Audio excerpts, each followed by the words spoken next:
And we're live. We're live. 3 seconds in. Here we are, people. It's been a couple of weeks. It's been a minute. And we're here. We're back again. Painfully Honest Tech Podcast. Back again here on the Painfully Honest Tech Network. And we have a network? No. Okay. No, we don't. I'm just saying that. I'm saying that. We're live and we're going to talk about fun stuff. But first, Zach is going to play our theme song. Yeah. Sorry, everybody. It's been a couple of weeks. I forgot how to do this. Hold on. Which one is it? Yes, science. Nope. No, hold on. Oh, there it is.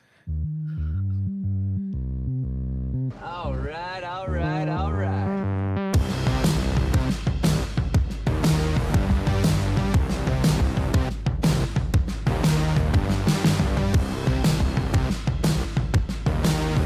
Oh, yeah. We're grooving. Hey, people. It's the Painfully Honest Tech Podcast back again after a little bit of a vacation because my brain was about to explode. And I decided I would not do that in public. I would do it in private. So I stayed off the social medias and just, did my own little freak out thing. And now I'm back and I'm feeling good. Feeling good. It is another Tuesday night here in the beautiful, beautiful northern part of Americas. And we've got some fun stuff to talk about this evening. We've got some Apple things. Apple did a thing today. Yep. Yeah, Apple did a thing. And then we could talk about some other things. Like I think Amazon did a thing today. And isn't OnePlus going to do it? Nobody cares. OnePlus is doing something tomorrow without Carl.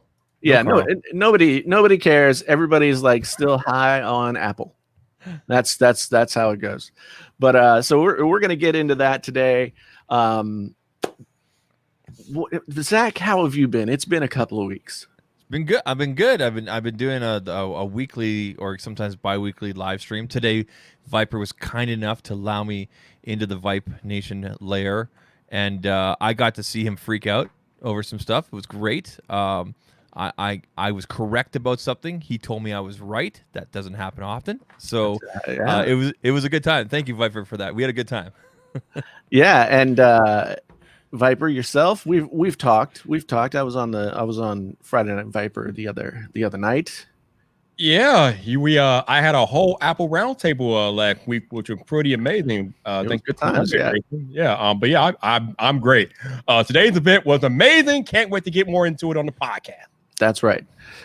I got my new video out today. Video on the reaction. If you haven't watched the reaction video yet, then I encourage you to go over to the Painfully Honest Tech YouTube channel and check out the reactions. Even though I'm probably going to say everything that I say in that video here tonight. It's one of those things where there are all these like myths and legends about YouTube. Like live streams will tank your videos and stuff. I've been doing good. Mine have actually been getting a lot of replay and everything like that. Yeah, and so like my video that I released 2 hours ago is now like has the best velocity of any video of my last 10 videos at least. Mm-hmm. So I'm like, oh, please, video, keep going. So if you haven't watched the video, just go play it and like, when you have to use the bathroom or something. And just so I can get those tasty views. But yeah, Apple today. I mean, I'm still not used to the canned event, but I have to admit that the pre-recorded event, I don't want to go back. You don't want to go back to live on stage? No. I mean, because Tim Cook hits all his spots and he doesn't stumble over anything or. No! Tim Cook did not hit all his spots. Absolutely, positively, he missed the biggest spot. He came in there with a hello. What the hell is hello? Where is the good morning that we are accustomed to? What is that? Hello. You're supposed to come in here. You're supposed to come in. Good morning. What was that? Seriously. Well, I mean, he is obviously taking direction from the people producing the whole thing, and they are, I guess, of the opinion that the good morning is a little creepy. Maybe it's for the and they're live not events wrong. only. Maybe it's for the live events only. I just don't think he knows what to do. I just think that he's like, he's still kind Clearly, of he like, needs help. he's still kind of uncomfortable when he gets out on stage, and so Yes. it's like, have you ever seen the Office episode where Dwight wins the award? And he gets afraid to go up on stage, so Michael Scott goes and he's up on stage first, the first thing he says is, absolutely not. "Good Absolutely morning, not. Vietnam!" Tim like, Cook you just is have to the yell something. CEO of Apple for almost 10 years. He's been CEO of the company, which means he has been the public-facing figure for Apple since 2011, which means he should be used to being on camera by now, either if he's on camera in front of people or not. The energy that he brought this morning was trash. He literally had no energy. How do you not have energy on Apple event day? How does that even work? I don't compute. I don't think he needs to because we got you. Yeah, I'm not in front of the camera at Apple Park. He is. See, I like it whenever it's like, all right, I'm kind of tired of you talking, and in these pre-recorded events, as soon as I start to feel that way, they're transitioning to somebody else. So I'm like, okay, good. I thought the transitions were good. I thought I honestly thought it was going to be an hour and a half, but it was an hour and 10 minutes and so many seconds or whatever it was. So, good. Man, I was impressed. I was impressed at like the production value. Mm-hmm. I like how everybody was like coming off of a little side table into focus in another big room. I was like, wow, man, it's like Inception or something. I thought for sure they had Jonathan Morrison helping them out with that The production. dollhouse transition was fire. That was cool. Wow. That was really cool. Yeah. I mean, it was good, and it usually when they have the live events, when they start explaining like the technical stuff about the processors and all that kind of thing, it's kind of like, and that's when I start to drift off. But they have pictures. Gabriel T. Black puts here in the chat, I love that they filmed on the roof of Apple's spaceship. Did you notice that the person they put on the roof was the one that had to break it to everybody that there's no charging block in the box? So it's like, okay, she's with us, but she's not in the building, so we can push her off. I was wondering if they were going to make it be the same lady, like the same lady who did the watch one, who was just in the hallway. No. That lady was African American, and this lady today was not. Okay. It's the same person, Jason. Was it the same person? I swear it was the same Lisa person. Jackson. Lisa Jackson is the environmental person of Apple. That's her. Yeah, they hired her to give the bad news of the lame excuse of the environment of why we're taking away the box or the charger. I made a video about it when they first announced it, and I was very upset. I'm still upset. We were talking about it on Friday Night Viper the other night. Just the idea that there's a weird entitlement thing in the tech community where they're like, oh man, everybody's got to have 1 million of those things. And I posted on Twitter this morning. I was just like, if you think that everybody has 1 million chargers laying around, then you either don't have a charger, or you don't have kids, or you are a kid. One of those go to any university or college, and you've got a student that might have a MacBook Air or MacBook Pro, and they've put all their money into that piece of technology to get them to the next 3 or 4 years on campus, and they're reading ramen noodles. They don't have chargers kicking around. Give me a break. It's so tone deaf, and it's so disconnected from the overall. Like I can't believe for a company that said, okay, we're not going to put this in. Well, we're going to put this in because this is the masses, because of scale, because we sell, and they take this out. I do agree with the whole environmental angle. I agree that there is probably a problem. There is a problem with excess and whatnot. Look at us. We buy phones every 6 months, okay? Right? But to say every 2 or 3 months, but I'll just say this. For all of us here that are listening and watching and everything like that, we probably have tons of these. But for your friends and family that don't, please educate them and tell them what quality brands to buy if they're going to buy third-party chargers. And don't buy those colorful ones that cost $1 at the gas station, okay? Please don't. Yeah. Okay, please don't. Buy an Anchor, buy an Aoki. Those are 2 brands at the top of my head. Fantastic. I love how she tried to stand on there on her solar panels and try to spin it into such a way that, we recycle. We are going to be 100% carbon neutral. We're going to be carbon free. We're going to stuff your pillow with monkey crap and tell you that we're removing the charger. No, lady, we know what's going on. We know what we're doing.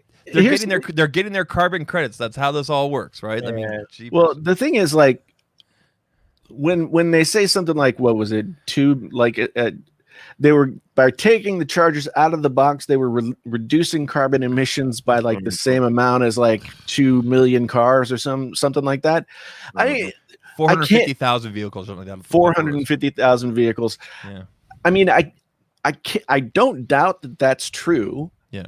And I don't argue with them that there is an issue, that I admire their initiative, but you know, they should have said something about how people are going to get their chargers. Maybe, Yeah. maybe they're trying to save face. Think about this. Here's conspiracy. Maybe they're trying to save face. For years and years and years and years, we always had the 5-watt charger. Yeah. Then last year, we got a fast charger. Yeah. They couldn't figure it out past 1 year, so it's like, okay, we're just going to take the damn thing out. Maybe that's what it is. Well, I think it might be something like that, but I think it might be a little bit more nuanced, because the 5-watt chargers, I mean, I have a feeling that they've got like a hollowed out mountain in India somewhere with just filled with 5-watt chargers. Oh, I don't doubt it. Yeah, I mean, yeah. And so that they've got 5-watt chargers to last them for the next millennia, right? And they can give them out like candy, but everybody's complaining. So now they're going to say, we can get a 5-watt charger. This is what I wanted to know. If you're ordering off the Apple website, is it going to be like, do you need a charger? If so, you can buy the 5-watt charger. When I went through the checkout $10? process, it wasn't even there. I mean, okay, you got the regular splash screen of accessories, Right. but I didn't see the chargers on there yet. Right. So basically, let me enter time here real quick. I'm still making part of my point. What's up? I still got a little bit more of my point to go. Now, because if they're going to say you can get this one, or you can get the 18-watt charger, or whatever it is, or you can get our new MagSafe charger, blah blah blah, and give people those 3 options or nothing, then okay. I mean, I understand why they're doing it, and maybe it's offering people choice, but yeah, Viper. What's going to happen is that when you go check out for an iPhone, you know how when you check out at some sites, they have like the accessories that you can buy. Yeah. They're probably going to have this little accessory at the checkout. I find it hilarious how Apple all of a sudden today introduced a new 20-watt USB-C power adapter today for $29. So there you go. That's their answer to your no charger. They want you to buy that $29 USB 20-watt charger. There you go. And I'm looking at the website. When you go to power and cables, I see this is Canadian pricing, so it's probably like 19 American. Yeah, a 20-watt USB-C power adapter. Yep. And of course they're throwing the mag stuff in your face. Poor Pataka with the whole mag thing. Seriously, James Pataka, he replied to me. He's like, "Yeah, we knew about this." Yeah. Man. Well, the thing is, I'm not trying to be an Apple apologist or anything. Mm-hmm. However, Anchor's on their website here. not for long. Notice how last week they went through and they took like all of the audio stuff off. They took like they just cleaned house. Sonos, all those people were gone, but they did give us a lot more phone, especially on the Pro Max and Pro side, for the same amount of dollars. Yeah, the pricing didn't change. And That's I pretty mean, cool. that's and it's got the 5G modem inside, plus like, you know, I was like, okay, so if they're offsetting the cost of before the event today, I was like, oh, if they're offsetting the cost of 5G by taking the charger out of the box and, you know, having a smaller box so it doesn't cost as much to make and that kind of thing. Okay, I'll take the cost savings because it works for me, but I understand why it's problematic overall. But then when they started talking about all the features of the new Pro models, I was just like, huh, okay, that's a lot of stuff. Yeah. I mean, not only do you get double the storage on the base models, right? Yeah. You get all of that crazy camera stuff. That which is like, I usually don't get excited about cameras. And there's a difference between the Pro and the Pro Max cameras. Normally the only difference between the Pro and the Pro Max, because they're both quote unquote Pro, is physical size, battery, screen, obviously because of the Right. physical size. Right. But there's actually a bit of a difference in the cameras as well. A slightly larger camera housing lensy thing on the Pro Max. He means image sensor, y'all. So the Yeah. telephoto is slightly different between the Pro and Pro Max. The ultra wide is the same, and the your regular sensor. So the regular wide sensor, the first sensor, is slightly different. The telephoto is slightly different, and the ultra wide is the same. Yeah, I I think have you get more optical zoom with the Pro than with the Pro Max than the Pro. Max. Yeah, the Pro Max had 5 times optical zoom. The Pro had 4 times optical zoom. Go ahead and show this really quick if you want to, Jason. So here's the here's the wide. So I don't know if you can zoom. I don't know if you're able to zoom in on that or not. But here's the wide. You can see both 26 millimeter focal, and then we have 1.4 versus 1.7. The pixels there, then 1.6, and then OIS, and then sensor shift OIS, and then if you go to the ultra wide, like I said, exactly the same, right? Right. 120 degrees, 2.4, and then when you go to the telephoto, 52 versus 65 focal, 2 versus 2.2, and then OIS. Yeah. I mean, honestly, like the thing that the Apple Pro RAW and the Apple the filming in Dolby Vision HDR. It kind of blew my mind up when they're showing that stuff. Yeah. 10-bit color, 10-bit. 10-bit video. Yeah. Dolby Vision HDR. I mean, how much money do you have to spend for an actual camera that has those features? It's a lot. Says the same thing in a tweet. Yeah. Yeah, it's a lot of money. I mean, thousands and thousands of dollars to get those features in a quote unquote real camera. Yeah. And so I said this in my video. You can go watch the video if you haven't already. But I just basically I complained last year that Pro was, they were calling it the iPhone Pro because it's like better than not Pro. But there wasn't really anything professional about now there's it. like a distinct difference. Yeah. Now you can really say with those camera features that that pros you could definitely give it the Pro moniker. It can be used without caveat in a Pro setting. Yeah, I had a whole podcast last year talking about their Pro marketing, but like you said, this year they are really backing it up. I think I could actually compare like we said compared to like last year, where we were like, is it really Pro? Like, what is Pro? When you look at this, what the offering is on these two models, I think you really could say, okay. Okay, before we go any further with features and things like that, can we talk about Hans Beckberg of Verizon being on stage at this event? How much money did Verizon pay Apple for that marketing? Are you kidding me? We are talking about the Super Bowl of tech, and here you have Verizon CEO right there on stage with Tim Cook talking about Verizon 5G. They are actively marketing Verizon 5G at an iPhone keynote. I can only imagine how much money Verizon has to pay Apple for that. That is, oh my Lord. Damn. I think there was probably a mutual agreement. I don't know if one paid the other or something. Oh, no. You better believe Verizon paid them, bro. But I mean, if you're gonna market your event as high speed, and I mean, and if the thing to drive forward to everybody is 5G, because that's what people will understand. It makes sense to have a representative from one of the telcos up there. So, yeah. Well, the thing is, like, I look at it this way: Verizon, for better or worse, is the largest carrier in the U.S. now, right? Mm-hmm. And they've been kind of quiet about their 5G, and now we know why. I just hope that guy went back and like flipped the 5G switch at the Verizon office so that like what they were talking about actually happens. Mm-hmm. Because I don't care if it's like sub-6 or whatever.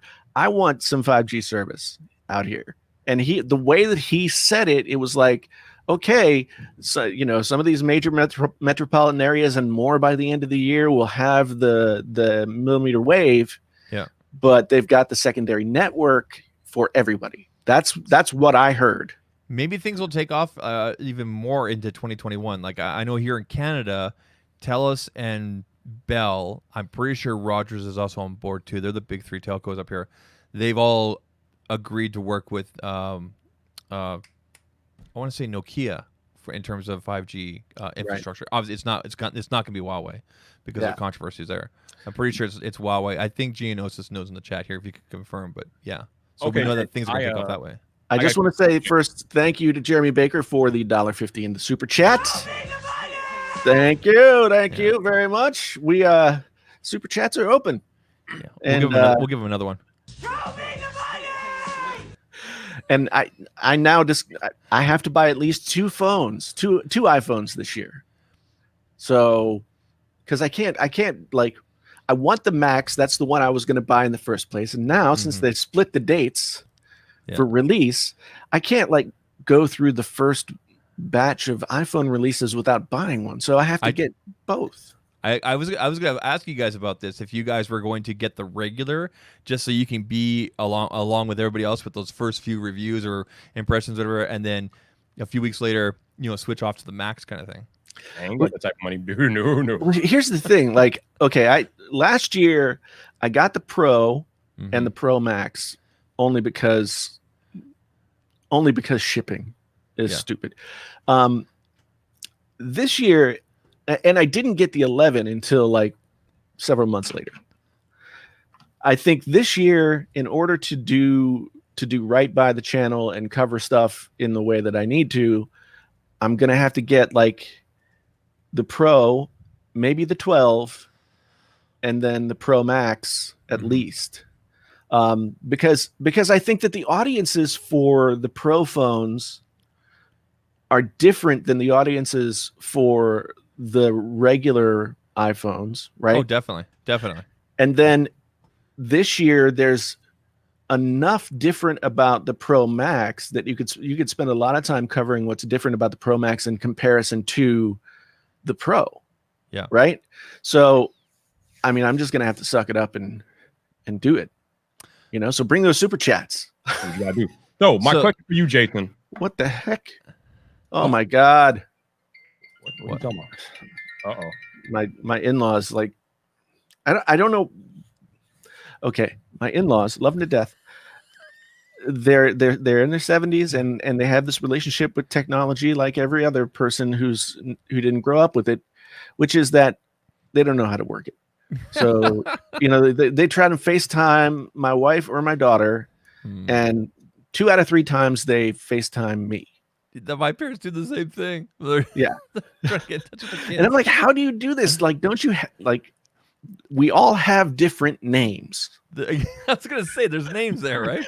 Right. So how hard could it be? But yet, maybe they want to talk to you, Jason. Maybe you're the target.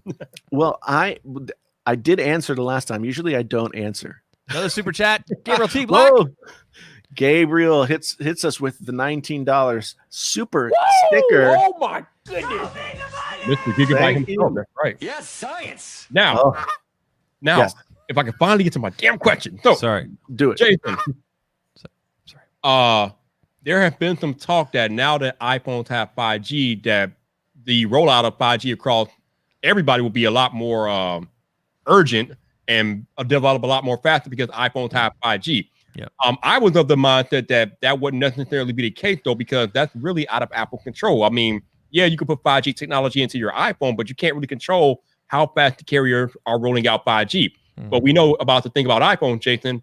Once Apple implements a new technology in their devices, it starts to get that mainstream traction. So my question to you, Jason, is: do you feel like 5G will finally get the push that we're all waiting for because it's now on iPhone?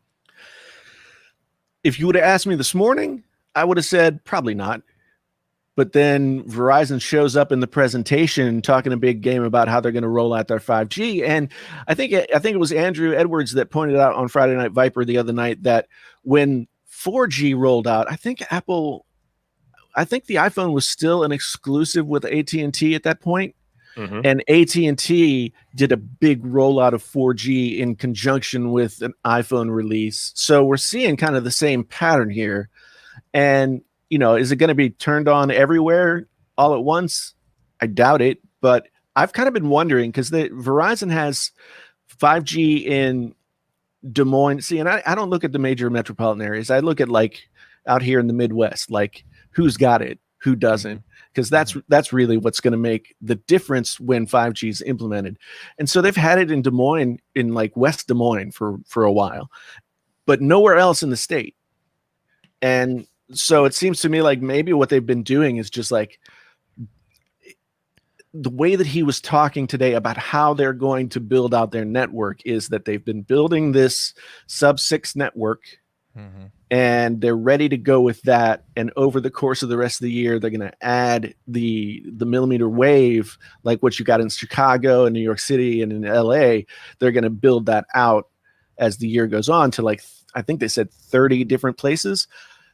So when you've got the head honcho of the biggest telecom in the United States in your presentation, talking a big game about how 5G is ready to go and the iPhone is the gateway for 5G.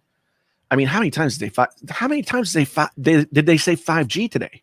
I mean, holy crap. We've seen the power of Apple before, at least within North America. So, I mean, I think we can fully expect from certain flagships, certain brands next year, no charging adapters and a further push of 5G. And, you know, because people buy, you know, millions of iPhones and everything like that, we're going to see the numbers. So hopefully if Apple decides to publish them or whatever, and, you know, you got to have the network to support that, right? Especially if that's one of your main sellers, right? So. I mean, the thing is like, and for better or worse, so goes Apple, so goes the rest of the industry.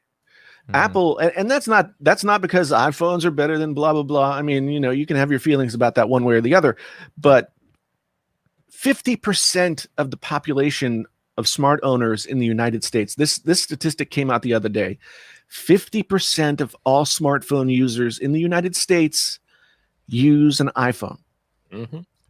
That is crazy. That is crazy because I mean, think about what that means. That Samsung's got a big chunk of the rest, but so does LG and Google, and you know, so it's like, and who knows when you start to talk about the sort of mid-range and lower budget tiers of Android phones. So that's a big number. I mean, let's just say there's 350 million people in the United States, and let's just throw out a number like 200 million of them use smartphones, right? That's 100 million phones, and no other manufacturer by itself can have that sort of market leverage. So I think that 5G might be closer than I would have given it credit for yesterday. Yeah. It's right now where I live in Calgary, so we're one of two major cities within Alberta here. So Edmonton being north of us, which is the capital. But anyway, here in Calgary, 5G is actually pretty good downtown Calgary. And by what I mean by that is it's not like where if you turn a corner or across the street, you'll necessarily lose signal. You'll lose that. You will lose it typically going inside buildings. But as soon as you leave that downtown area, gone, right? Yeah. And let's be really clear about something too, because I've had friends and family ask me about this as well. You do not need to get a 5G device going forward. Like, they're not turning off the LTE 4G. Like, that's not happening. The 3G is not even turned off. 2G is not even turned off. Right? CDMA was only turned off like a year and a half ago. I mentioned this on the Viper stream as well. So for those friends and family that feel they may have been marketed or someone told them or they read something somewhere that they have to get a 5G device, no. And it's interesting because if you look at Apple's lineup now on their website, iPhone 12 Pro, iPhone 12, iPhone 11, iPhone SE, iPhone XR. Right. The 11 Pro is not on there anymore. I mean, you can probably get it through carriers, obviously, and like that, which is great for us, because if we want to sell them secondary, that's where people are going to get them. Yeah, I think that when it comes to the Pro models from last year, there seems to always be like a week to 10 days, maybe 2 weeks, where carriers have some stock left. And even though I'm pretty sure Apple says don't sell them anymore, send them back. Well, if they're a private carrier, Yeah. like I know I have friends that work at a few and everything like that, they've already been told you can't reorder, sell what you got as soon as possible. Right. So, Right. so Anthony Gabriel's comment in the chat there. It's not so much that it's the aftermath, Gabriel, but the big thing is that Apple tried to rely on Intel to have 5G chips ready, and Intel failed miserably. So when Intel failed miserably, they backed out of the modem business. They backed out of the cellular modem business. Apple brought their cellular modem business, so now Apple owns the Intel cellular modem business. And for the foreseeable future, Apple is working directly with Qualcomm because Qualcomm is at the forefront of 5G technology. Now, in the next probably 4 to 5 years, Apple is going to be making their own in-house cellular modems that have 5G because they won't need to rely on Qualcomm as much. I mean, they'll still have to use the Qualcomm technical patents and things like that to make their 5G chip, but it's a lot like how Apple has their relationship with ARM. Apple using the ARM instruction set to make their A series of chips, but they're Apple's own chip. So they're going to use the instruction set. They're going to use the patents and things from Qualcomm 5G portfolio. But ultimately, Apple's going to end up making their own 5G modem in the next 5 or 6 years. Although Max Weinbach said something on Twitter today that kind of perplexed me.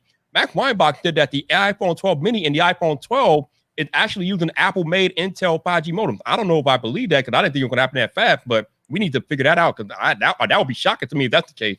Yeah, I don't know about that either.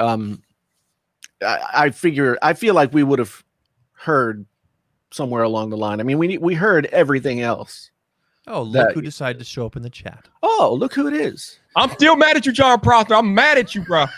Look who it is. Maybe this person knows if there's Intel Apple 5G modems in there. John, this one's for you. Oh, where is it? All right. I mean, if you had your checklist that he tweeted out the other day, John he nailed it all. He got to keep his eyebrows and his head and his hair. Well, that's always good. Although I would like to see. So would I. I would like to see like the hairless. Yeah. John Prosser. That would be a lot of fun. Because I bet he could do like a really good Dr. Evil. You know? Oh, John would make a terrific Dr. Evil. Absolutely. Yeah. So I'm glad that he was spot on with this stuff, but it still would have been kind of fun. So something that I thought was interesting, and it was mentioned up in the chat a little while ago, but I've lost the comment at this point. Somebody was saying that iOS 14 is kind of a battery hog, right? Oh yeah. And I have noticed that my iPhone 11 gets like probably 3 or 4, maybe 5 less hours of screen time than I was getting before, which makes it like a 1-day phone with 20% left, as opposed to like a 2-day phone with 20% left. I'm still getting close to 2 days on mine, and that's with heavy use. Like I'm at 75%. And I've been tweeting and everything all day today, Instagramming, I downloaded all the press images from Apple's website. By the way, pro tip, if you're posting to Instagram and you want high quality images, just go to Apple's website, to the press website, and download the images. They got a whole zip file. You know what I do? When I want stuff for my video, I go to the website and take screenshots. Yeah, that's what most people do. But you'll get the higher quality ones from those press kits. Yeah. Yeah. They make it nice and easy. Yeah, but it's one thing that I was curious about is that they didn't say thing number one. The word battery was never uttered today. Interesting you bring that up because I've got the chart here and it's exactly the same. According to their specs. I'll bring up the page. Go ahead and keep on talking. Yeah. Yeah, I mean, the only time they kind of alluded to it was when they started talking about the 5 nanometer architecture of the A14 Bionic chip and how it's going to offer efficiencies, et cetera, right? And so I have to imagine, because we've talked about this before, Apple made huge strides in battery life last year. They went from being kind of like, well, the iPhone's great, except battery life is never all that awesome, to that not even being a problem, right? Yeah. So I can't see them stepping backwards on that and having like terrible battery life again. You know, So this is hilarious. When you go into the section of battery and power, let me show you guys this. This is so. We always have to wait for a teardown or something like that for this. So I'm going to show you guys. I'm going to show you guys this at the top here. Okay, so I got the iPhone 12 Pro Max, iPhone 11 Pro Max. Okay, Yeah. so the big boys from last year. Okay, all right. So sick. Okay, and then when you get down to here, up to 20 hours of video playback. Okay, that's your first mention of battery, and then the next mention here, built-in rechargeable lithium-ion battery. Thanks, tips.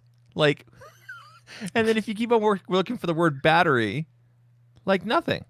So basically, you know how they when they show that like graph of all the features that they add to an iPhone at the end of the presentation, on that graph or on that that compilation picture that they show, it says in the bottom right that you can barely see the thing, great battery life. Yeah. Now, normally when Apple is able to improve battery life, they will highlight that in the keynote and on that graph, but there was no highlighted battery, so I gotta believe 5G probably hit it a little bit. Now, Well, to put things in perspective, we still have video playback 20 hours from last year, this year 20 hours, stream 12 hours this year, audio 80 hours last year, this year. I mean, again, this is according to them, right? According to fast charge capable 50% in 30 minutes as opposed to 35 from last year. Yeah. But Alan brings up a good point, that 5G is probably going to be one of the things that's a variable here. But they did they kind of talked around this. They left breadcrumbs for us to make suppositions about what they were trying to say. It sounded like the 5G is going to be sort of like dynamic. So it'll drop down to 4G when 5G speeds aren't necessary, and then as soon as you need the 5G speed, it'll jump back up. Yeah, they call sometimes that switching smart data mode. Yeah, Yeah. sometimes that switching can cause a performance issue, right? Yeah, it could. I don't know. And that's the thing. Like they kind of have the same thing going with the iPad Pros, right? Where the iPad Pro is a dynamic 120 hertz. I mean, I don't mean to bring up 120 hertz in this conversation quite yet. Now I'm bringing up the so GSM Arena is not updated yet. They obviously don't know yet, but to keep this in mind, last year's 11 Pro Max battery was 3969 milliamps. Okay, so we'll say 4,000. We'll just round it. So it should be interesting to see what the teardown is. Well, I did hear that the batteries. I do remember seeing numbers in leaks that said that the batteries were, between 300 and 500 milliamp hours smaller. Yep. And that, again, the proof will be in the pudding when we have the phone. But to my mind, there's no way that they're gonna drop the battery life on the phone 1 year after they were, we were shouting from the rooftops about the battery. So there has to me, it seems like there has to be some efficiencies that they're getting back from someplace in order to be able to make those batteries smaller and maintain somewhat the same performance, if not slightly better. Can we highlight a chat here from Matt Zimmer? He says, your guys' layout is so professional. Love it. Speaking of layout, Jason, over your right shoulder, is that your YouTube play button I see up there? On the wall. Yes, it is. Nice. Yes, it's. I mean, it's always been up there. It's just been kind of like I had it cut out in a sound panel, and I just took the sound panel down because it was coming down. So yeah, that's. I put some shelves in over here, and I've just made it much more cozy in this spot. So I got some new lights. I got the light, another Godox. I got another Godox behind me. So I found something on phonearena.com. iPhone 12 series battery life revealed. Here's how they compare with the previous models. Oh, I bet you this is just a comparison. I don't know if he has a milliamp. Okay, so according to this website, according to phonearena.com, which is usually a pretty reliable site, they're saying the iPhone 12 Pro Max is 3687, which put 200 milliamps less. Right. The iPhone 12 is 2775. Right. 27. The iPhone 12 Pro is 2775, and the Max is 3680. What Remember, we heard those rumors earlier this year that Apple going to they were going to shave off some of the batteries to offset the cost of 5G and all that. Wow. Yeah.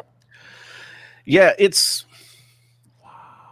going to be interesting to see because I know that, like I said, with the little breadcrumbs that they left around about the efficiencies that they're going to get back from the chip and, you know, all this other stuff, I can only assume that they're not going to go backwards.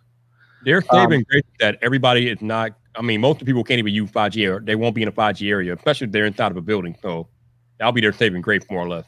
Yeah. Yeah. Frank is talking about what I'm talking about. The A14 Bionic is supposed to be more efficient just by design.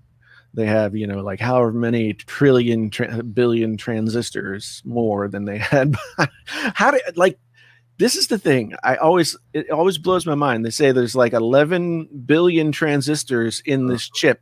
And I'm like, a transistor to me is like a little thing that's inside of your radio that looks like a pill, right?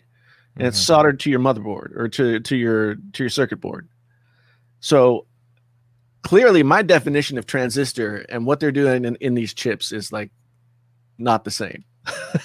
Because it's crazy, man. That's crazy. That's crazy. I'm gonna see if I can find a secondary source, but these guys usually are pretty reliable. Hey, Jason, when are we going to tackle the elephant in the room? What elephant is that? The 120 elephant. You know what? I don't even care. Oh, man. I don't even care. I don't care. You don't care, but you know everybody else seems like they care. Yeah, I had somebody ask me in the comments of my video. Somebody said very, very nicely, not in any kind of contentious way, but they were like, "Hey, do you think that not having 120 hertz is going to hurt sales?" And I was like, "Absolutely not. It's absolutely not going to hurt sales whatsoever in any way, shape, or form." That video that Tech Rant made has like 35,000 views.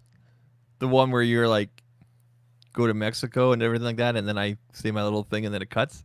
You know what I'm talking about? That video blew up. It blew up. Is that on YouTube or is it only on Twitter? It's on Twitter. Yeah. Okay. I'm surprised he didn't do a YouTube thing. Yeah. That was one of the more inspired podcast endings. It was. It was amazing. Yeah, 120 hertz to me. Well, I feel like we've talked this to death. Like I was already well over 120 hertz before this thing. I didn't think about 120 hertz during the whole thing. The whole thing, 120 hertz never entered my mind. I didn't expect it. I didn't care if it was there or not. And okay, fine. But there are mostly butthurt Android fans out there. Oh, geez, here we go. I didn't think we were going to go down this route, but here we are. Well, I mean, this is the thing, though. This is the thing. When I see, I do Android videos and I do Apple videos, right? So I do them both, and I see certain kinds of comments from both sides. And when Android users talk about iPhone specs, it's always like, well, it has less gigabytes of RAM, and it has, you know, this, that, the other thing is, the resolution is not as good. It doesn't have the 120 hertz. And all I want to say is, like, you clearly don't understand the iPhone.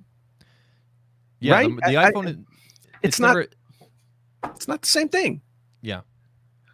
You know, the two different operating systems utilize the hardware inside of them in wildly different ways. And so when you try and like compare one spec to the other, it's like apples and oranges. It doesn't make any difference. And it goes back to that. It goes back to that tweet from Andrew Edwards about scale, right? I mean, if you want to push 30 million units or, you know, whatever it is, right? You need to serve the vast market. The vast market's doesn't even know what that is, right? Right. So it comes back to their now a company that looks at specs and pushes specs. OnePlus is a perfect example. Right? You know what's so funny though, and I've been noticing this for the past couple of years. Samsung and other Android manufacturers are all about like just specs to the gills, like just pushing it right up to the edge. Mm-hmm. But 9 times out of 10 in their keynotes, they don't go deep into like what those technologies are. But yet Apple will sit there and tell you how many nanotransistors, how many billion nanotransistors they have in their chip. And it's like the majority of people watching are just like, huh?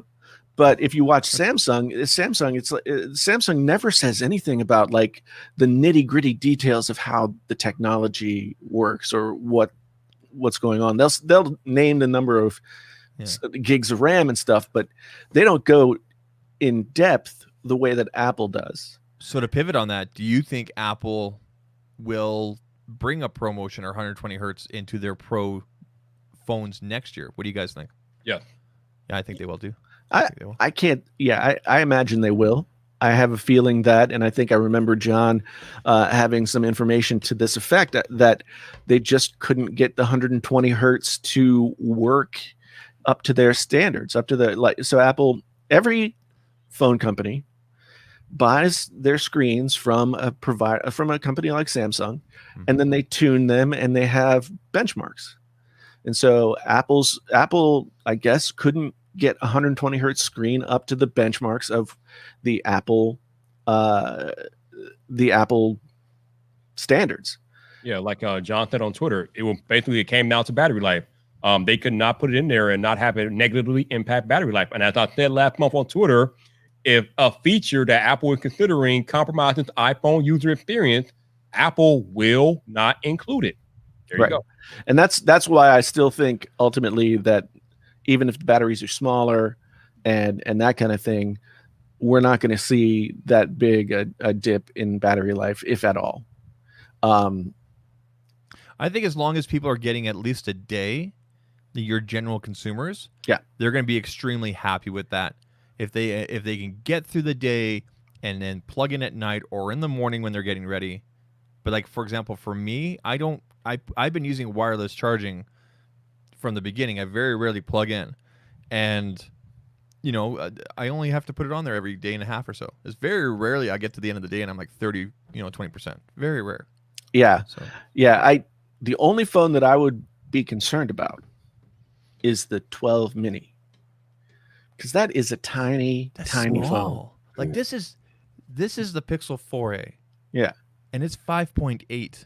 Did you see the video of the guy taking it out of his shirt pocket? It was like a little candy bar. I want to see Shaq holding the mini. It look like a little Tic Tac. Yeah. Can we talk about the James Bond presentation though? Oh, that was pretty cool. Oh man, that was garbage. What?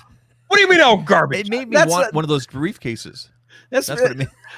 Anytime you think like, we got to do something that's like, kind of under wraps, like spy stuff, and then the best thing you can come up with is the James Bond theme. Come on, that's tired, man. That's tired. That's it's the closest we're gonna get because James Bond has been delayed till next year. Yeah, I know. Hush. I know. I was upset too. I'm upset. I thought it was lame. Sorry, thought it was lame. It was cute. And then they have to do the whole like, open one box, open the other box. Oh, look, another box. It's like, come on. Yeah. That was the one thing I didn't like about the presentation. Was that little 2-minute segment. Okay, it's time for when you're done, it's time for Viper to gripe. Okay. Well, I want to deal with High Roller 1812's comment here. Android phones are better productivity machines than iPhones to me, and that's totally fine. It's interesting. Because I think about this all the time. Like the Note 20 Ultra, like this is basically like you could run your life off this, right? Is that the Ultra? Yeah. Nice. And so you can't really do the same thing with an iPhone in the same way. The iPhone is a nice sort of like hub device for the entire ecosystem. But when you think about it in terms of apps, especially creative and lifestyle apps, like if you've ever watched Christopher Lawley's channel where he talks about using the iPad as his only computing device, the lifestyle, productivity, and creativity apps available for the iOS ecosystem are much more mature than they are for Android. It's sort of the same thing as what Mac and PC was like back in the day, and Android is catching up. But for another person who's doing maybe like a different kind of productivity, a different kind of work, like High Roller here is probably thinking of, I'm sure that Android is like ahead of the game for compared to Apple. But there are so many apps out there for like organization and writing and music and blah blah blah blah blah, and they've just been proliferating for all these years. That I think it's an interesting quandary because nobody really talks about it the way that they used to talk about it with Mac and PC. Macs were always the creative machines, and PCs were the egghead machines, right? Mac versus PC with Justin Long and that what's his face? Hi, I'm a Mac. I'm a PC. Yeah. Greatest. Some of that was maybe in top 10 commercials ever. That series. They're pretty iconic. Yeah. Yeah. But yeah, so I think that it depends, I guess is what I'm saying. Long way of saying it. Viper, what do you have to say? I got a gripe. Okay. The reason I got a gripe is because they started off this event with the HomePod Mini. And I was all like, okay, maybe this will be better than the original HomePod. And they were talking about theory and services and all this stuff. But the HomePod Mini is still missing basic functionality, just like the HomePod missed when it first came out 2 years ago. So it's 2 years later in this whole smart speaker cycle for Apple, and the damn thing still does not support Bluetooth music playback? Why? There's no Spotify either. You see that with the services? There's no Spotify with the services. If you look at the services, that's not a big deal because more than likely it will support AirPlay 2, and then you could use Spotify via AirPlay 2. But that's true. The fact that it doesn't support Bluetooth playback, what is this? Yeah. Are we in 2010 or something? What is going on, man? What is happening? So I will say this: Bluetooth playback, as compared to whatever's going on natively between HomePod and AirPlay 2 and that kind of stuff. Bluetooth playback is kind of garbage. It's convenient, but it's not all that good. And it also they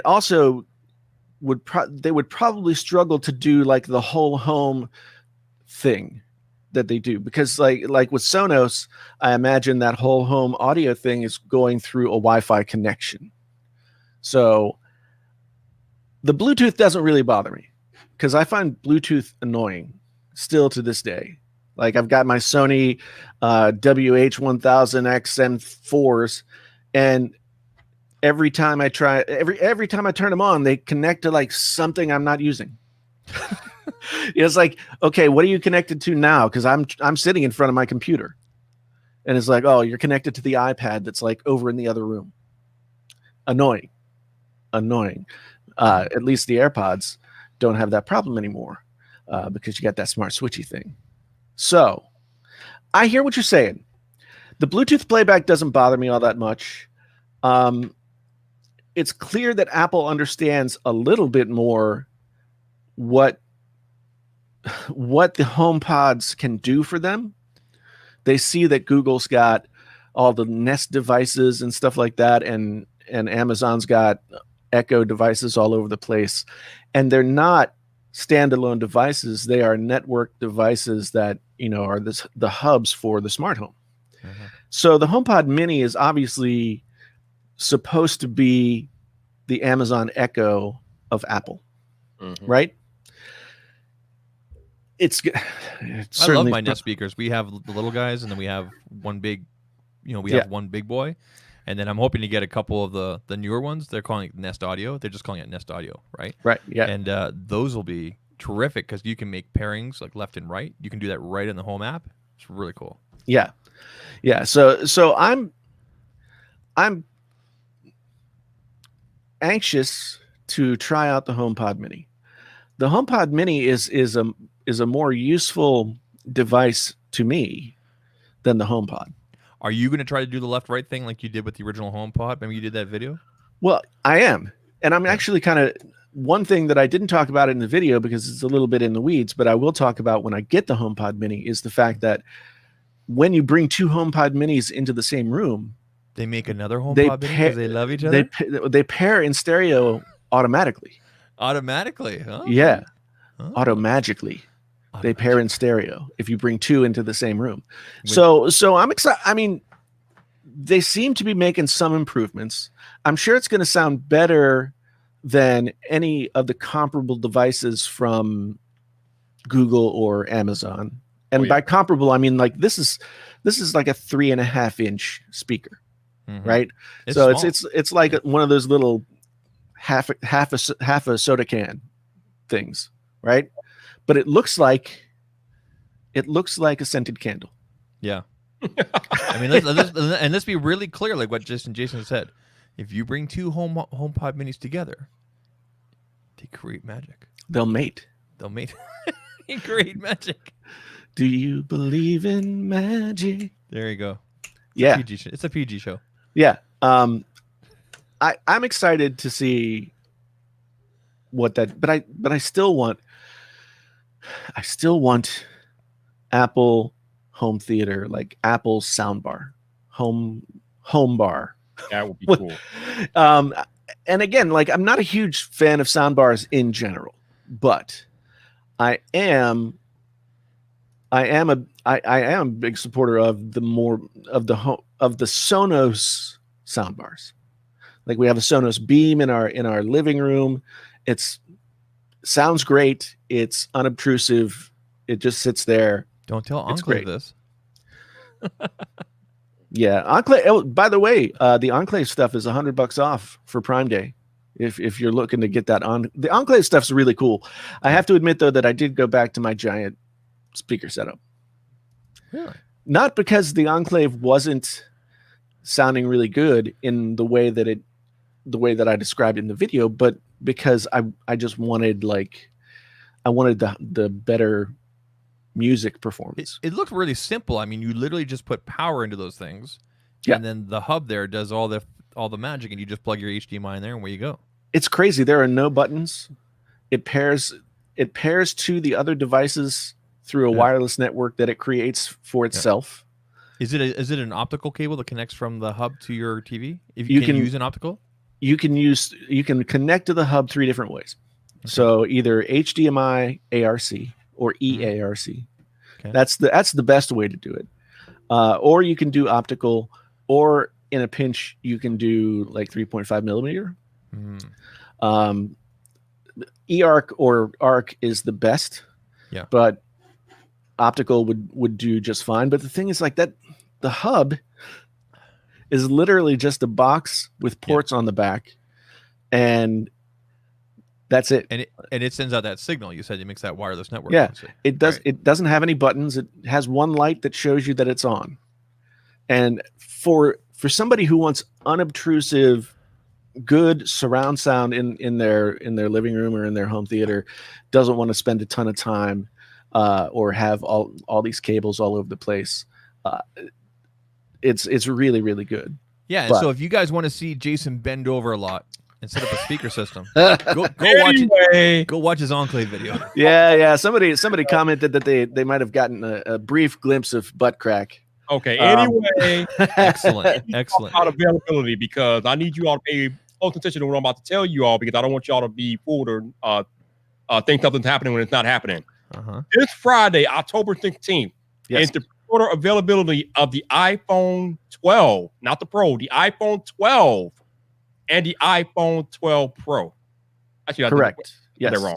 So I mean, actually, what I meant to say was this Friday is the iPhone 12 and the iPhone 12 Pro. Yep. Correct. The 6.1-inch iPhone go on pre-order this Friday. It's my day. On November 6th, that is when you can pre-order the iPhone 12 Mini and the iPhone 12 Pro Max. So if you want the newer size iPhone, the Mini or the Pro Max, you cannot pre-order those until November 6th. If you want either of the 6.1-inch iPhones, either the iPhone 12 or the iPhone 12 Pro, those are the ones that go on pre-order this Friday. So just be aware of that.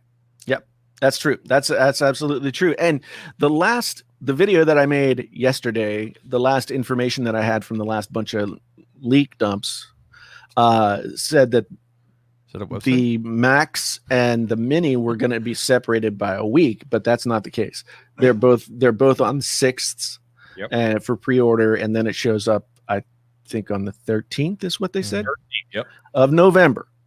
Yes. So Quick shout out to the 176 of you here. At one point, I saw 201.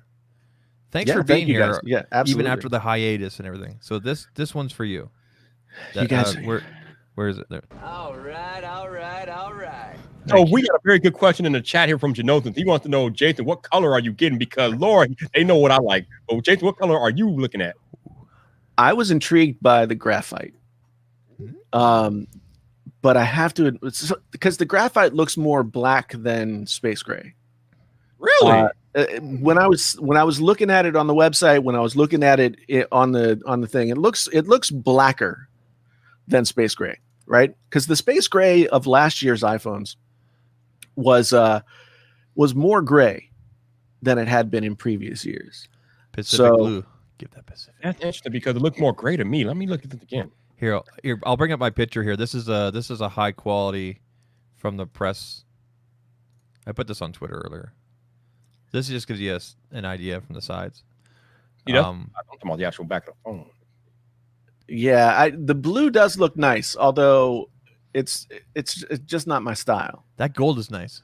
But I will say, and Gabriel put this up, and as well as Brett here, that the gold looks awfully sexy. Yeah. Oh. Don't get me started. Don't get started again. I'm telling you, boy. That gold. Whew.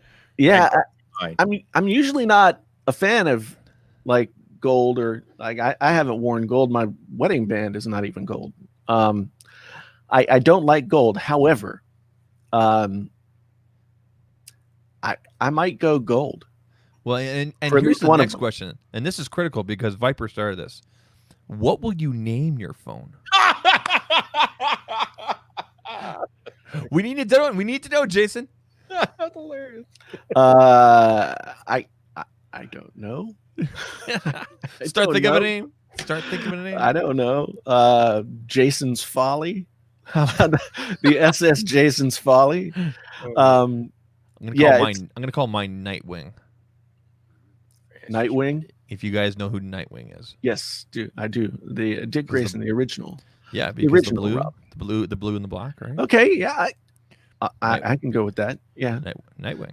maybe I'll call if I get the graphite, I'll call it I don't know, Jason's Lost Soul. maybe. Oh. If I get the gold though, obviously I have to go with gold member. Yeah, that was on last night. It was on. I quoted it yesterday and today. I couldn't stop myself. The Faja. Great. I love gold. Gold. Yeah, that gold. Viper, what name will you name yours? I don't even know, man. Get on it, man. You started Yeah. this trend. Anyway. Yeah, I mean, ultimately, Dustin is disappointed in the Pacific Blue. The one thing that's interesting though is that these are obviously not photographs, or at least they're heavily Oh, like yeah, they're totally doctored edited. photographs. Yeah. And they always end up looking, in my experience, slightly different from all the promotional stuff, as well as all of the like leaks and rumors and blah blah blah. And it always somehow looks better. I'll say this: my Space Gray 11 Pro Max looks just as sexy as when I saw the press the press images. RENDERS. Yes. Yeah. I will say that. Yeah. I'll agree with you, and I will say that. Well, even though I don't have my Pro anymore, I have the 11. The matte finish holds up much better than any like other glass finish that I've had on phones. Here, I'll bring up the blue 11 here. There it is. Okay, check this out. This is the press image, official press image. It's a lot deeper, hey? Yep. Yeah, that looks like a deeper blue than the Pro. Those bezels completely remind me of the 10R. Like I get 10R vibes from that. I like, man, I was so excited to see the squared off sides. Yeah. It's like, I'm like, oh. Are you guys disappointed at all that the notch is still the same size? Like I understand that all the technology is in there, but I thought there would be some sort of effort to make that thing maybe a little bit smaller. I'm not disappointed, but I mean, the iPhone is starting, in my opinion, it's starting to look a little bit antiquated with the notch, but I'm not really disappointed though. Yeah. Whoa, what is this? Oh, Shane, thank you so much, man. That's crazy. I really appreciate that. Whoa. That's crazy. Okay, so now I have to push every button on here. Hold on, here we go. Yeah. damn! And then, Whoa! Oh my goodness! and then, Thank you so much. and then, Cucumber. and then, Skip it up and that up. and then. Yes, Wow. science. Shout out to Shane, man. That's Yes, thank you, sir. Thank you so much. And it will be gold. At least I'm getting both the pros, so I'll get one gold and one graphite. And it's Man, if you convert that to Canadian, for me, Wait, that's a wait. mortgage payment right there. both the pro, yeah, I have to. a pro and a non-pro. What?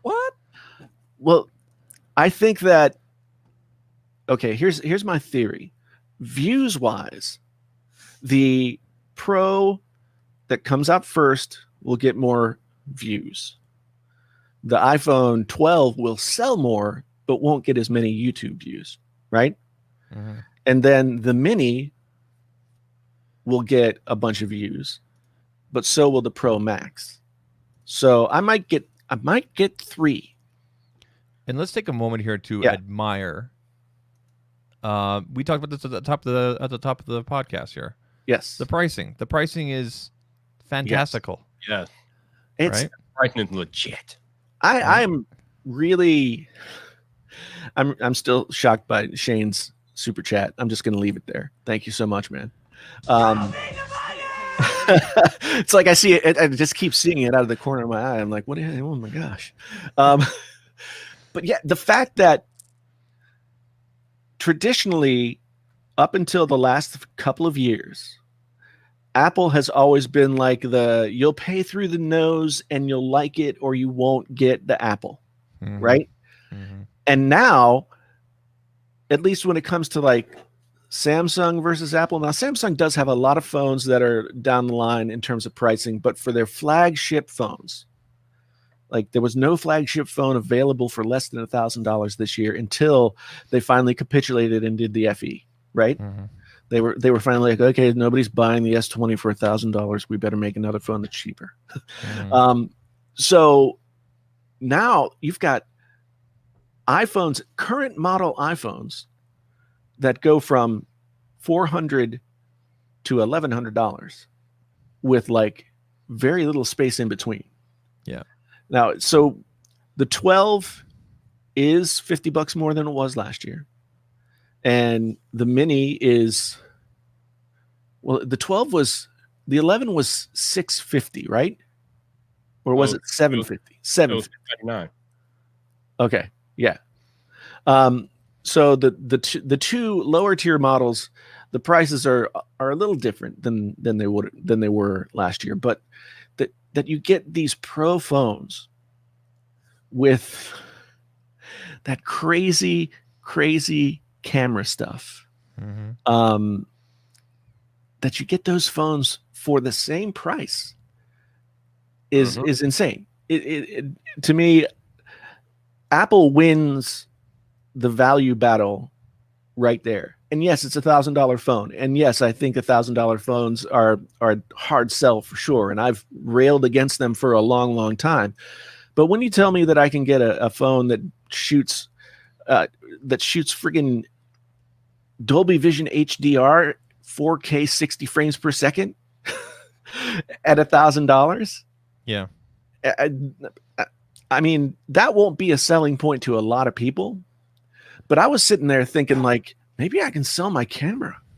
Well, see, like, I was originally going to like I'm selling my camcorder that I've had for 3 years. It's been really great, and my Lumix G7 because I haven't used them since I started using this for both streaming and filming, right? And I was going to get a Sony ZV-1. But then I thought back to all the B-roll and things like that I've done in the past, and I've always typically gravitated towards my iPhone because the camera is excellent there. You can do 4K 60, then slow it down to 30 in post or whatever, or down to 24. And then when Apple dropped this today with the Pro models, like how with the HDR, all that kind of stuff, like I'm not going to get a ZV-1. I'm going with an iPhone for B-roll. And there's nothing wrong with that. I don't think anybody could tell the difference watching a YouTube video. No, I mean I've got the ZV-1. I like it quite a bit. It's great. It's a very easy camera to just grab and use, whereas like the Sony, like the bigger mirrorless cameras are not as easy to just like grab and start running around with. Mm-hmm. But yeah, like I won't feel bad about using an iPhone. I mean, I know we got another member. There you go. Dustin, Boom. thank you, man. Membership. Let's give him one of these. All right, all right, all Yes, right. yes, and we really appreciate it. You guys are awesome. And Shane makes a really he said something really good up here, and I think it's true. Generosity always comes back to you. Be generous, be kind, and don't judge. So, Greg, the Dolby Vision is limited to 30 frames per second. I mean, that's fine. It is what it is. Yeah. Do that. Now, would that be a feature you have to turn on, or would it be like Deep Fusion where it kicks in? Probably, knowing Apple will probably just turn on automatically. But the other major thing about the iPhone pricing that we haven't really touched on is the fact that every other, like at least every other Android OEM is like charging a 5G tax for their phones this year, and Apple is not. These iPhones the same price as last year's iPhones, and they have the same well, they're not the same. Looking at you, Samsung, when you guys dropped your S20s, right? And then here comes Apple with, I mean, they took out the block, and I'm not going to let that go. I'm going to be just as salty about it, about like headphone jacks. Verizon is $100 more than anywhere else because of the millimeter wave 5G, but they can't do that with iPhone. But like you guys said, the pricing is the same. So yeah, and I mean, we've already talked about this a little bit. You could make the argument that maybe Apple is charging us for the 5G in different ways, taking the headphones and the charger out of the box. And you might not think of it at first, but the amount of money they're going to save on top of not selling those things in the box by making the box half the size that it's always been. Yeah, she specifically talked about we can increase our pallet size or how much they put in the pallet. Yeah. Mm-hmm. So and then the printing cost, and I mean, it's just exponentially. A smaller box is going to be cheaper in a bunch of different ways.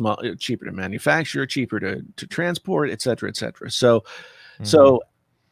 I like that. It seems like Apple tried to find creative ways to not screw the customer.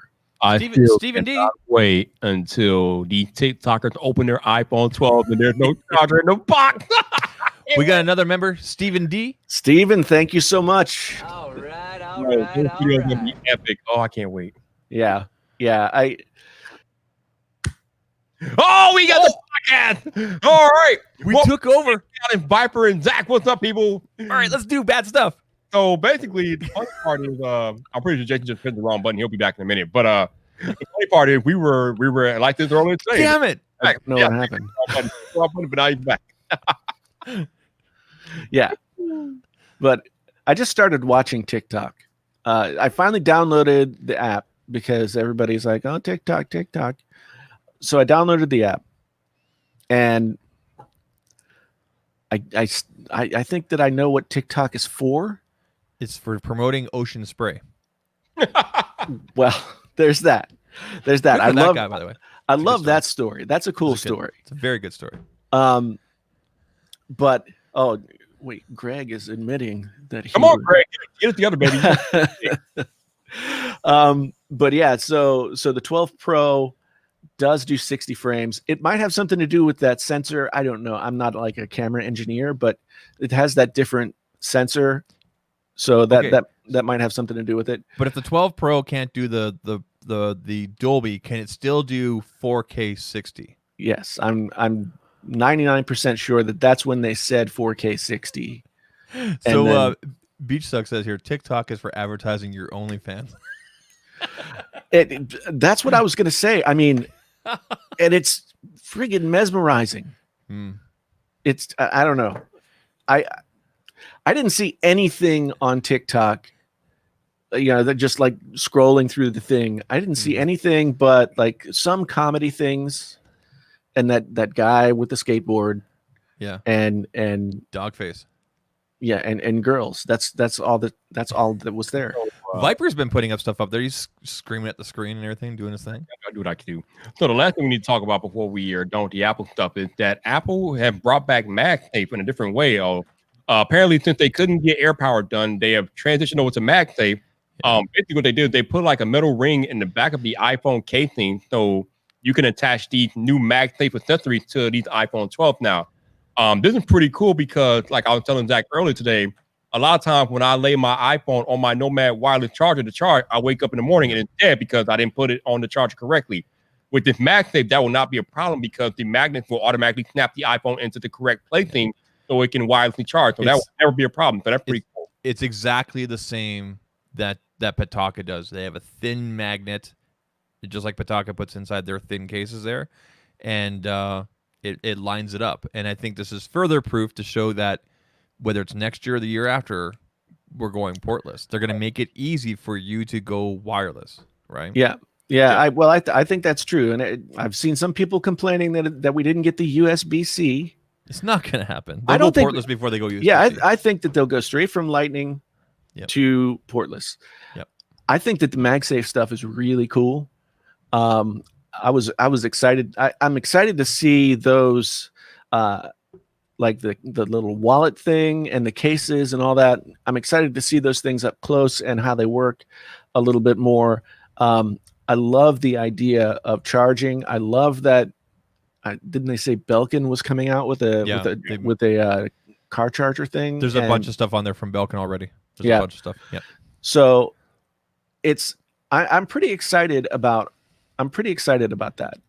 And I don't know, man. It's just, it seems like, okay, any one thing by itself, you watch this event and you're like, any one thing by itself, other than a couple of standout features like Dolby Vision HDR. And you're like, oh, okay, that's cool. But putting it all together, this is a pretty impressive lineup of iPhones.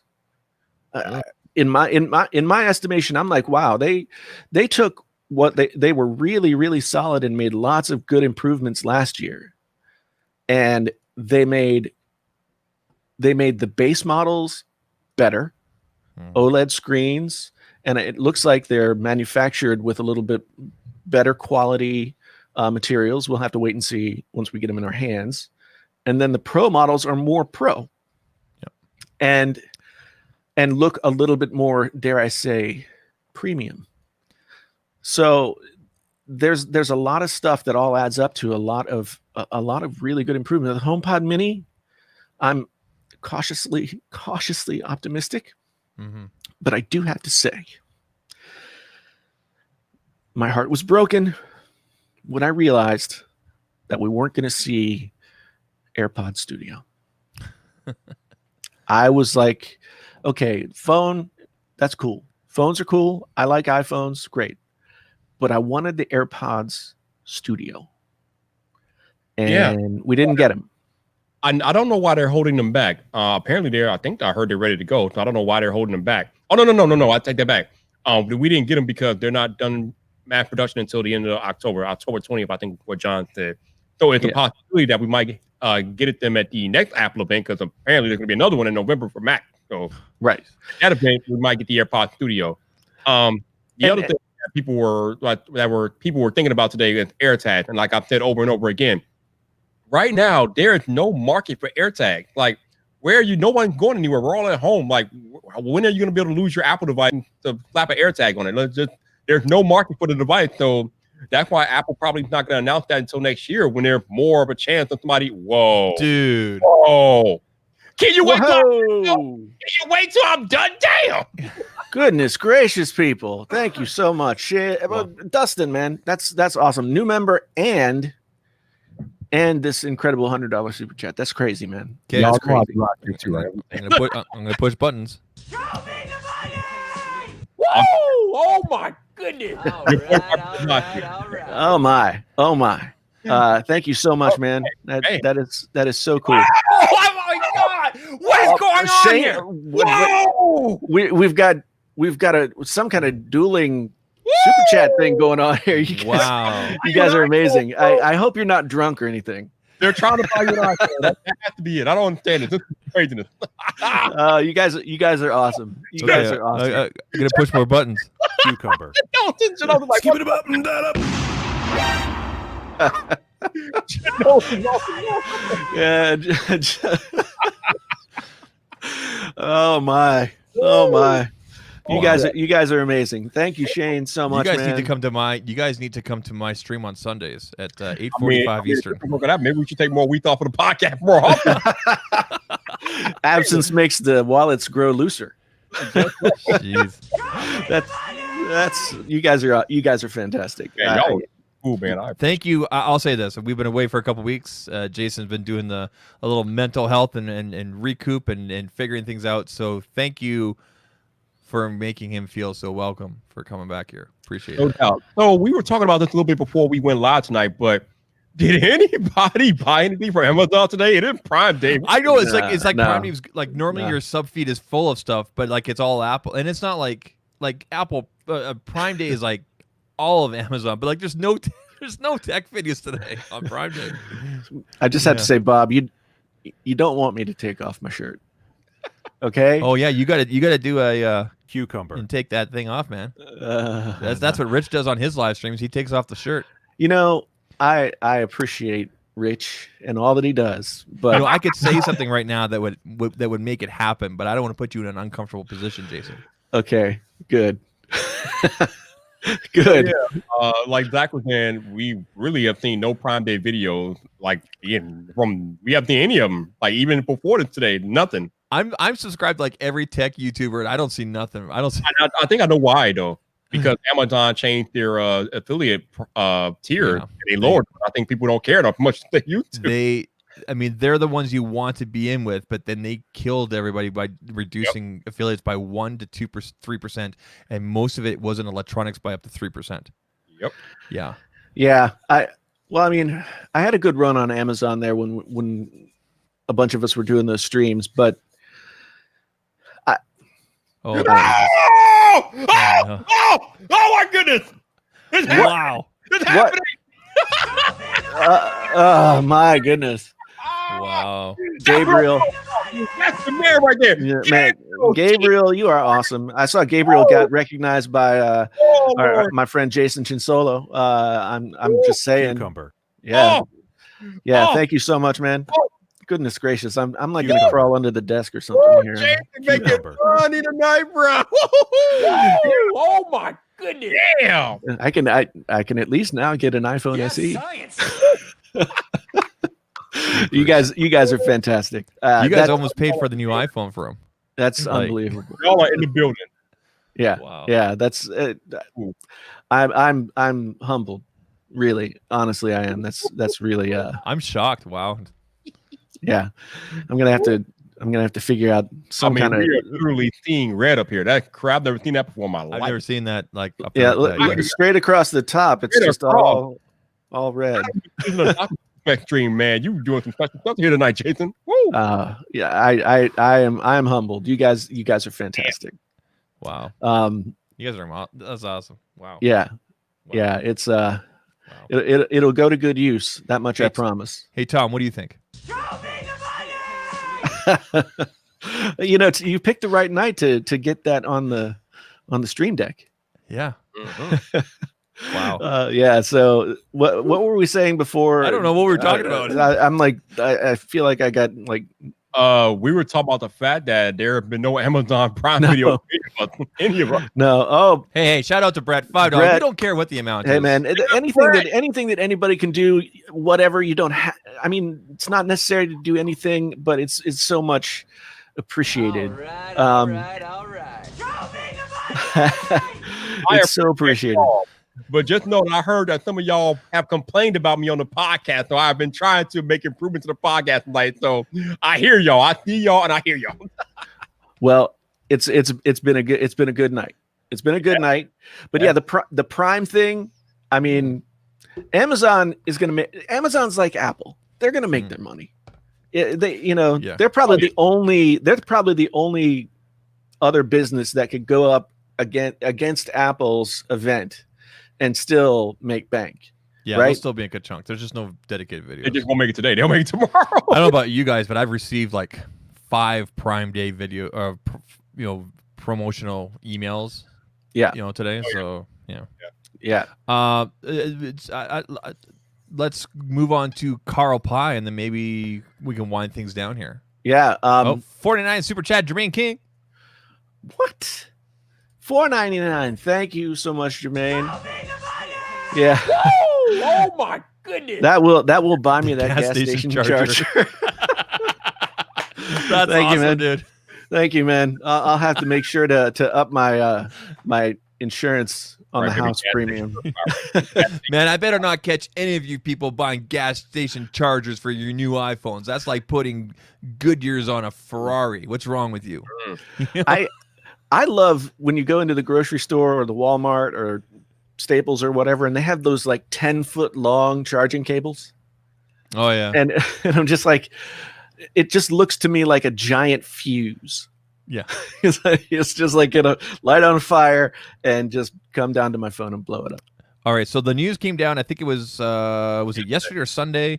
Carl. So there's 2 guys that are kind of like at the top, or the ones that started OnePlus, which was 5-6 years ago. Yeah, it was a year my daughter was born, so about 6 years ago. There's Carl Pie, I think it's pronounced Pie, and Pete Lau. Okay, and they actually found each other via social media. I don't know if it was Twitter or whatever. They got together. They went and worked with BBK Electronics, which is the parent company of Oppo, Vivo, and OnePlus, and developed OnePlus. And then earlier this week, there was a bunch of new mastheads and information put out about OnePlus, and people on Reddit spot it, and they went, "Where is Carl's name?" And that goes along with the rumors that there's been a bit of a power struggle back and forth. Apparently, Carl has not been happy with some of the directions and things like that. And the reason Carl has been kind of the face is because his English is so good when they're doing these presentations and everything like that, right? Because we know OnePlus is a Chinese company. But anyway, Carl has left, and there's no official statement, but apparently he's going to go do his own thing now. We don't know if that's cellular or whatever, but that's kind of a huge hit for OnePlus because they're revealing their next Nord device, which will be available for the North American market tomorrow. The OnePlus 8T, $50 super chat. Luca, Luca, okay, thank you so much. Oh man. Oh my goodness. Cucumber. The first rule of Fight Club is you don't talk about Fight Club. He's got the Edward Norton Fight Club. It is now raining. Avatar. I'm okay with this. Oh, we got Ben in here with $4.99. Ben F Thank $4.99. Here we go. Yes, you guys are so awesome. Yeah. Viper, do you have any sounds on that board? I know you got sounds. Oh, you know I got a whole board of sounds. Well, hit some sounds. I don't have my board tonight. Let me see what I got. I gotta remember what the sounds. I've been in a while. Now you don't know what sounds. What we got? Do you have to like finish them? Oh yeah, but that's not. I mean, what can I do? Oh, I got that one. I got one. Oh, there he is, Mac. What the rock is cooking? Yeah, Mac. Some prime cuts. Some $10 super chat from Mech 1164. Thank you, man. Thank you. That is so awesome. Yo, all these super chats, y'all, are It's a major. Oh my Major go. These super chats are made to go, baby. Yeah. So Dustin asks, what do you think will happen first? Apple ditches Lightning for USB-C, or they go abandoning the port altogether? We talked about this just a little bit. Yeah, if they're not going to USB-C now for the iPhones, they're not gonna. They're not going USB-C on iPhones ever. They're going portless. Yeah, I will be surprised. I think they'll be portless in 2022 is going to be my guess. If anybody's going to take a my guess. screenshot and tweet out the the podcast right now. Make sure you get all this color here. Meanwhile, on the Painfully Honest Tech podcast, Somebody's paying my mortgage. So, Jason, you're getting a lot of love tonight. So I'm curious to get your thoughts on a question that I have here. Okay. Boy Viper just went an entire month live streaming every single day. Yeah. Wondering if you would ever be open to doing something like that. I have thought about it. I've honestly thought about doing like a daily or maybe 2-3 times weekly, like Painfully Honest Tech morning show where I just cover the news that's come out for that day or something like that. I mean, I don't know if that's something that people would watch on a regular basis or not. you get a pretty good audience on your when you do your morning coffee things. You did, I think you did 1 week where you did 3. Yeah, and I saw an average 150, close to 200 people. Yeah. There's an audience there, dude. If you go live every day, people will come and watch every day. Yeah, I just might do it because I'm thinking about doing a 24-hour thing. yeah, it's you're gonna do the 20. Is it gonna be a charity thing or are you just gonna try and kill yourself? I just want to do 24 hours of on my main channel. I'll probably do it on a weekend, like Saturday going into Sunday, that because my kids and everything, like school and everything like that. And I'm literally just gonna do bathroom breaks and have like pizza delivered to the studio. I don't know why I really want to do it, and I want to do it soon. I get scared because I hear all these stories of live streamers who like try and live stream for 72 hours or something and end up dying. No, no, I'm still going to eat and drink food. I'll just do it on screen. Yeah. But if I were to do that, I would have you guys on, come and break up the monotony, talk about things, whatever. I think, Jason, if you did a morning thing, because I see when you do your morning things, you get a good audience, and then I also see the direct impact on your content, like Viper was saying. And I think it'd be good. We talked about it before. Yeah. You should try doing it 1 month. Yeah, I might do. I'm gonna do something. If I don't do, I'm gonna do at least one more this week. Maybe on Friday. Maybe I'll do a couple more. We'll see. Because I mean, there's news to be talked about. We got the OnePlus thing. We've got other stuff that's going on. Tis the season for this last quarter of the year is where we're going to get the majority of the tech for 2020. You know, we've gotten little tricklings of, Samsung's had some big releases and there's been some stuff, but it hasn't been the regularly scheduled tech year by any stretch. And keep in mind, for those of you that are, maybe you're waiting for reviews on this or that and everything like that. I'll tell you this: if you're one of these people that's trying to decide between an iPhone or a Pixel, if you're one of those people that can switch back and forth, keep in mind that Google typically puts the Pixels on sale during the Black Friday weekends, usually starting on the Thursday into the Monday. They've done that every year for the last 3 or 4 years. You know what, Zach? I'm glad you mentioned Pixel because I'm wondering if Jason's going to go out and get himself a Pixel 5 here. You going to get one of these, Jason? I don't know. I'm still a little salty that they took me off of Team Pixel. Just gotta ask them again, man. I know. Maybe I will, but I would like to check it out. I also want to check out the 4A because I really like the 3A. But one of the things that I was doing in the couple of weeks that I took off from making videos and stuff was just trying to like figure out the marching orders for the rest of the year for the channel. And it occurs to me that there's like so much stuff that I could cover. And a lot of times I think I try and cover too much or like stuff that's from like too many disparate directions. But yeah, the Pixel, I just went back last night and looked at everything that I covered phone wise for the last 3 years. It was basically Pixel, LG, Samsung, Apple. I did OnePlus, I did 2 or 3 OnePlus phones. But the OnePlus phones have lost their magic for me because now they're just like another flagship. Well, I mean, they're 8 Pro at the start of the year, but let's see what happens with this new Nord tomorrow. There's 8 tier. I where the heck wonder they're if going to part call of the reason why RPI left, like Zach was saying earlier, because they are starting to raise the pricing on their phones, and that's not really how they got to where they are. So I wonder if he had an issue with that, maybe.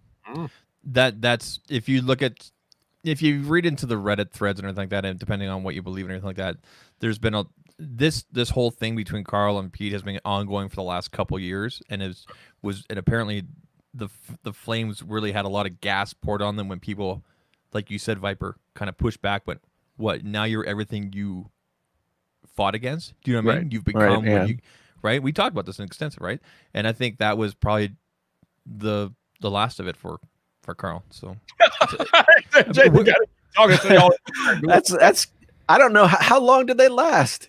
Oh, those are last for a long time. They're believe, still I- they're still up there chugging away. Yeah. I believe those ones up there last 25 minutes a piece. Whew. Yeah. You're already over. I'll tell you this: wherever Carl goes, Carl Pye, whatever he does, wherever he goes, whatever company picks him up, whether he does his own thing or whatever, are gonna be very lucky because the guy knows what he's doing. He knows the market. Oh yeah. Yeah. Symbian Black asks about Apple Pro RAW thoughts and will it come to the 11? Nope. The 11 Pro. I don't know too much about shooting RAW, as they say. That's the But hardware not coming to the 11.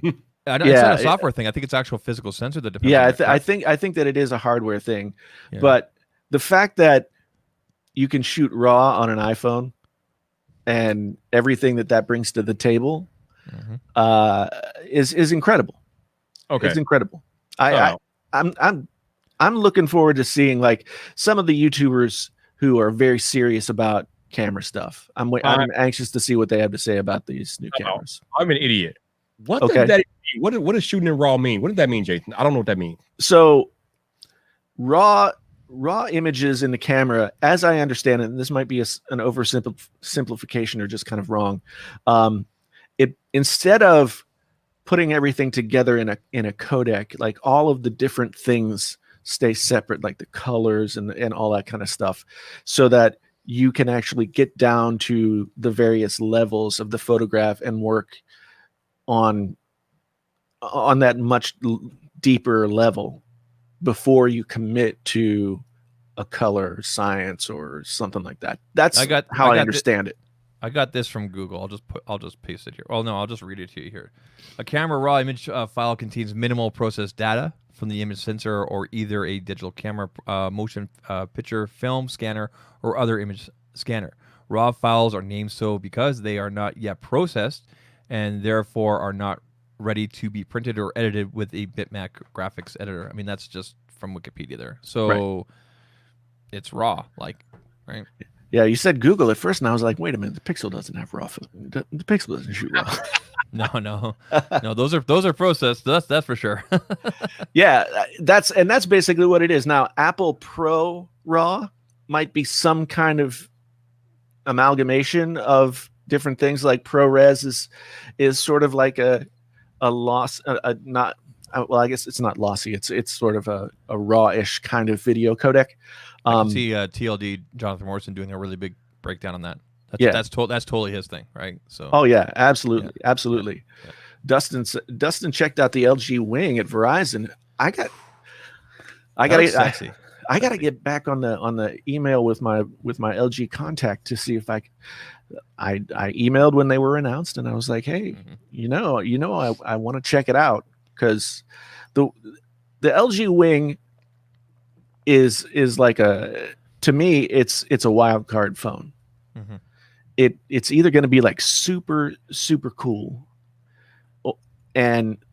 or unfortunately for LG, it might just be a super cool thing that gets that goes unnoticed.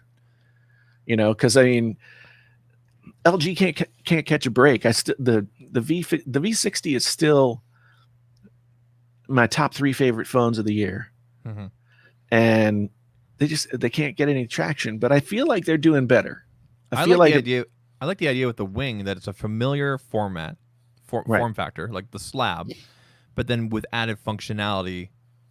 Obviously, if you want to. And the nice thing about it is with all the marketing, everything that we've seen so far, they've put a lot into this app will do this app will do that, or could do this or that, right? You can move things around. It's not like apps would have to format to be different or anything like that. It seems like, unlike, for example, the Fold 2, where some apps are not formatted already, kind of thing.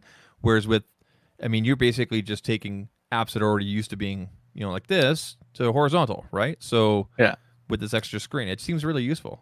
The problem that LG is going to have is that they have effectively priced themselves out of competition. That phone starts at $999. Yeah, it's $1,000. I thought it'd be $899. Remember we talked about this? Apple just dropped the iPhone 12 bomb on them today. Like they just effectively just buried LG, literally. Like, damn, dude. Yeah. Well, it should be interesting to see how other Androids respond to today, and if we're going to see price, if we're going to see any slashes or anything like that. So it's interesting because I would have originally said, LG probably does better with their flagship phones in other countries, and they might. But I get a lot of comments on my LG videos from people in different countries where they're not even releasing the phones. Like they want to get them, but they can't because they're not even being released in their country. So I don't know. It's kind of a drag because LG, I think, is they're making really good phones now. They're doing they're trying some different kinds of stuff that sort of try and split the difference between like the ultra premium craziness of Samsung and something that's more reasonable.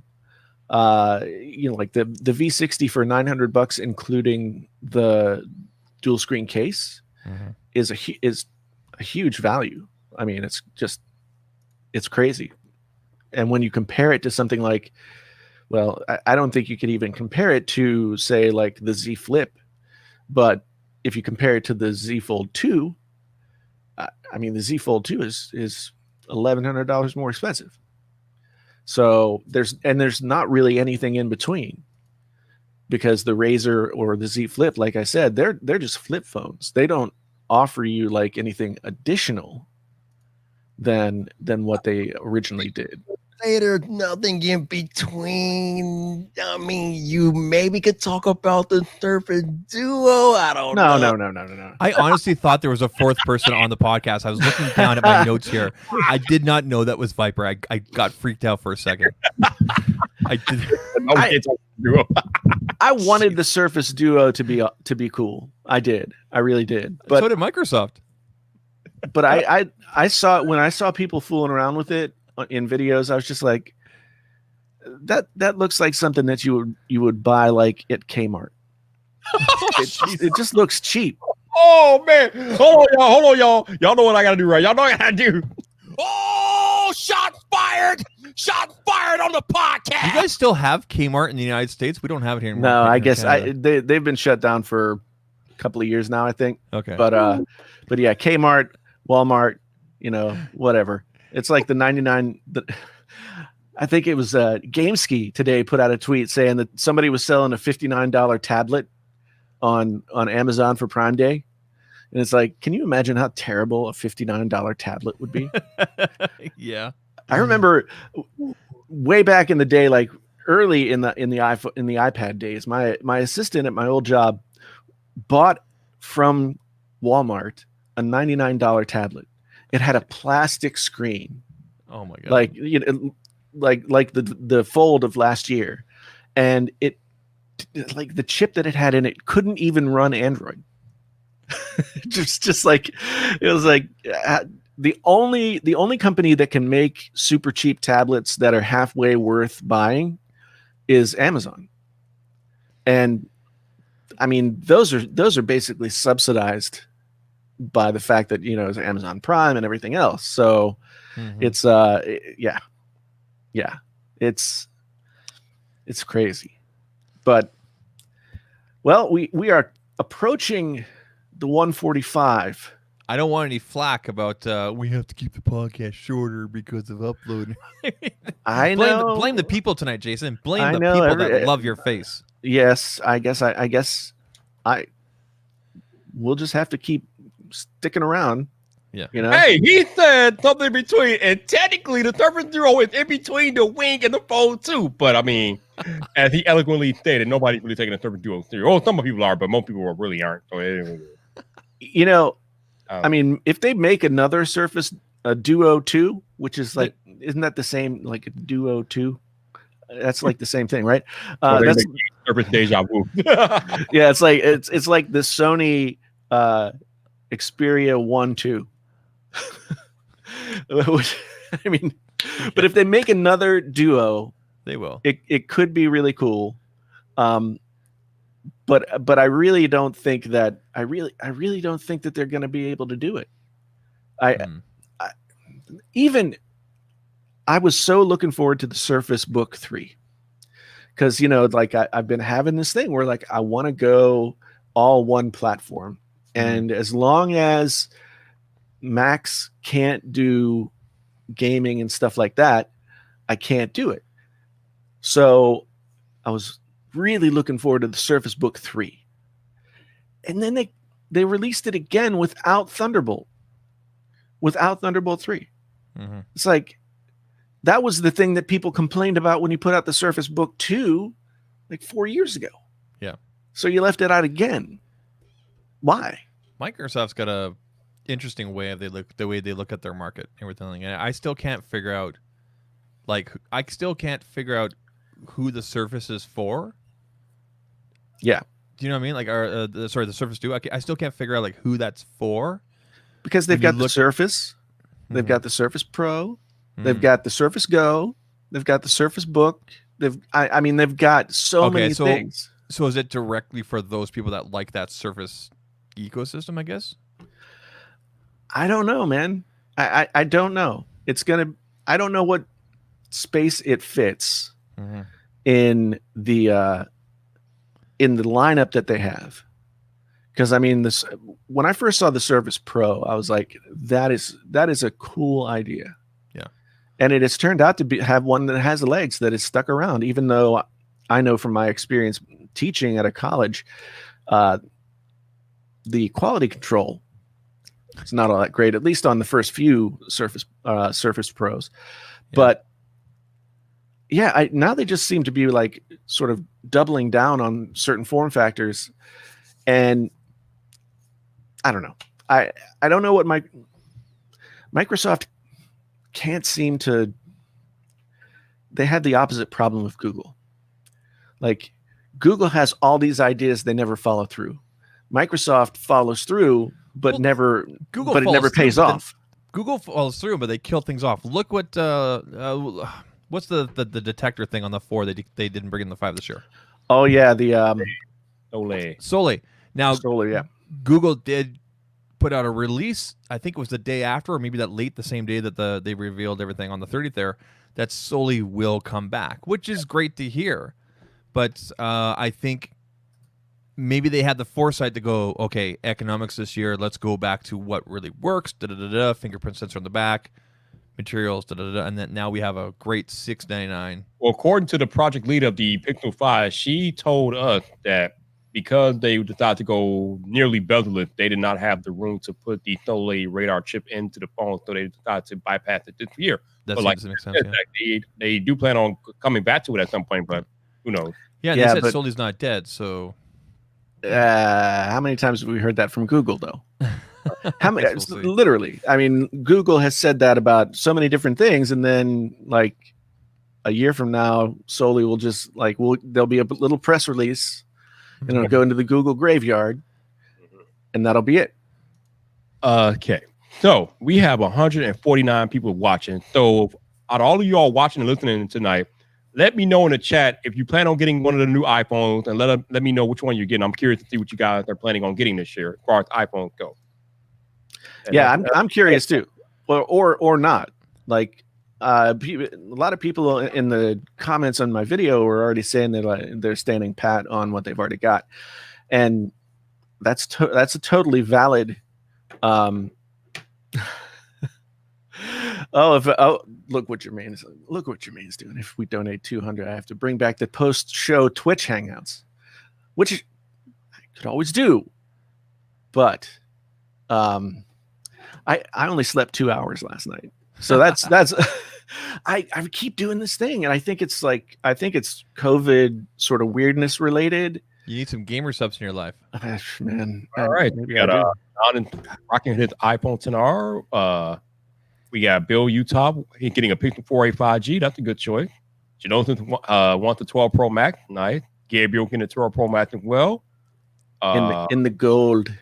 Mm-hmm. In the gold. I'm going 12. We got Todd Boogie with the 12 Pro Max. We got gun gizmo with the 12 mini. Okay, nice. 12 Pro for me in that pistol. Shane, you can three of them. After what we think you do tonight, Shane, we can definitely afford them. Yeah, you can get them. Yeah, if you keep going, you might be getting me 3. Real. Yeah, no, I might end up with 3 as well. Like I said, Jermaine's still hanging with the 7 Plus. I still have the 7 Plus that I re-reviewed this past summer. That's still such a nice phone. Still such a nice phone. It like just that metal body, the matte black, so cool to the touch. Oh, there's just something really nice about it. I got to figure out what I'm going to do with this iPhone 11. So a lot of you all are getting new iPhones this year. Nice. That's what's up. Well, I've been thinking about this. Like, so the 11 and the 11 Pro lines last year were really good upgrades from the 10s, 10s Max, and 10R, right? Mm-hmm. And I would have thought, like, okay, people probably, people are waiting for the notch to go away or something like that. So maybe the 12 will be an off year. But this, like I said, they feel like really strong phones to me. They feel like really, Jason. I don't know if any other OEM is doing this. I'm pretty sure they are, but I don't know off the top of my head. But Apple has the iPhone upgrade program, and a lot of carriers have iPhone upgrade programs. So that makes it a lot easier for people to get a new iPhone every year because of the iPhone upgrade program. I'm in one with Verizon, so that's how I get my iPhones every year, through the upgrade program through Verizon. So, I mean, I'm pretty sure a lot of people are going to be getting newer iPhones this year just because they're in that upgrade program. Well, I thought that the deal that Verizon and Apple announced today for the Mini and the 12 was, I mean, trade anything from an iPhone 10 up in and get those phones for $15 a month. Mm-hmm. That's a good deal, because those are like a $700, $800 phone is a $40 or $40 plus a month phone. So that's a really good deal for a lot of folks. Samsung's upgrade program is that crazy trade-in thing that they do every year. What do you guys think the majority of? We always say average consumer to the target consumer, the majority target consumer for Apple. Who do you think? What do you think they're going to be getting if they're looking at the 12? I know. I mean, obviously the 11 and obviously the SE is still very tempting, right? But if someone were looking at the 12, just the everyday, let's say they're coming from an iPhone 10, right? Or 10R, for example. Yeah. Any indication, and Apple seems to be planning for this as well, history will predict that the iPhone 12, the 6.1, is when it's going to sell the most. The regular 6.1. Yeah, that's what I figured as well. Yep. In fact, that, so my daughter has a 10R, and she's had it for a couple of years, but it's a perfectly good phone. Still, although she broke the back and the front. She paid to fix the front, but the back, it's just cost prohibitive to fix the back. But at $15 a month for a 12, it's almost like, well, I don't know, maybe that makes sense. Yeah, maybe that's how I get a 12, and then I just gift it to her. After I'm done with the review period or something like that. Yep. Yes, Dustin. Verizon does have an iPhone upgrade program. They do.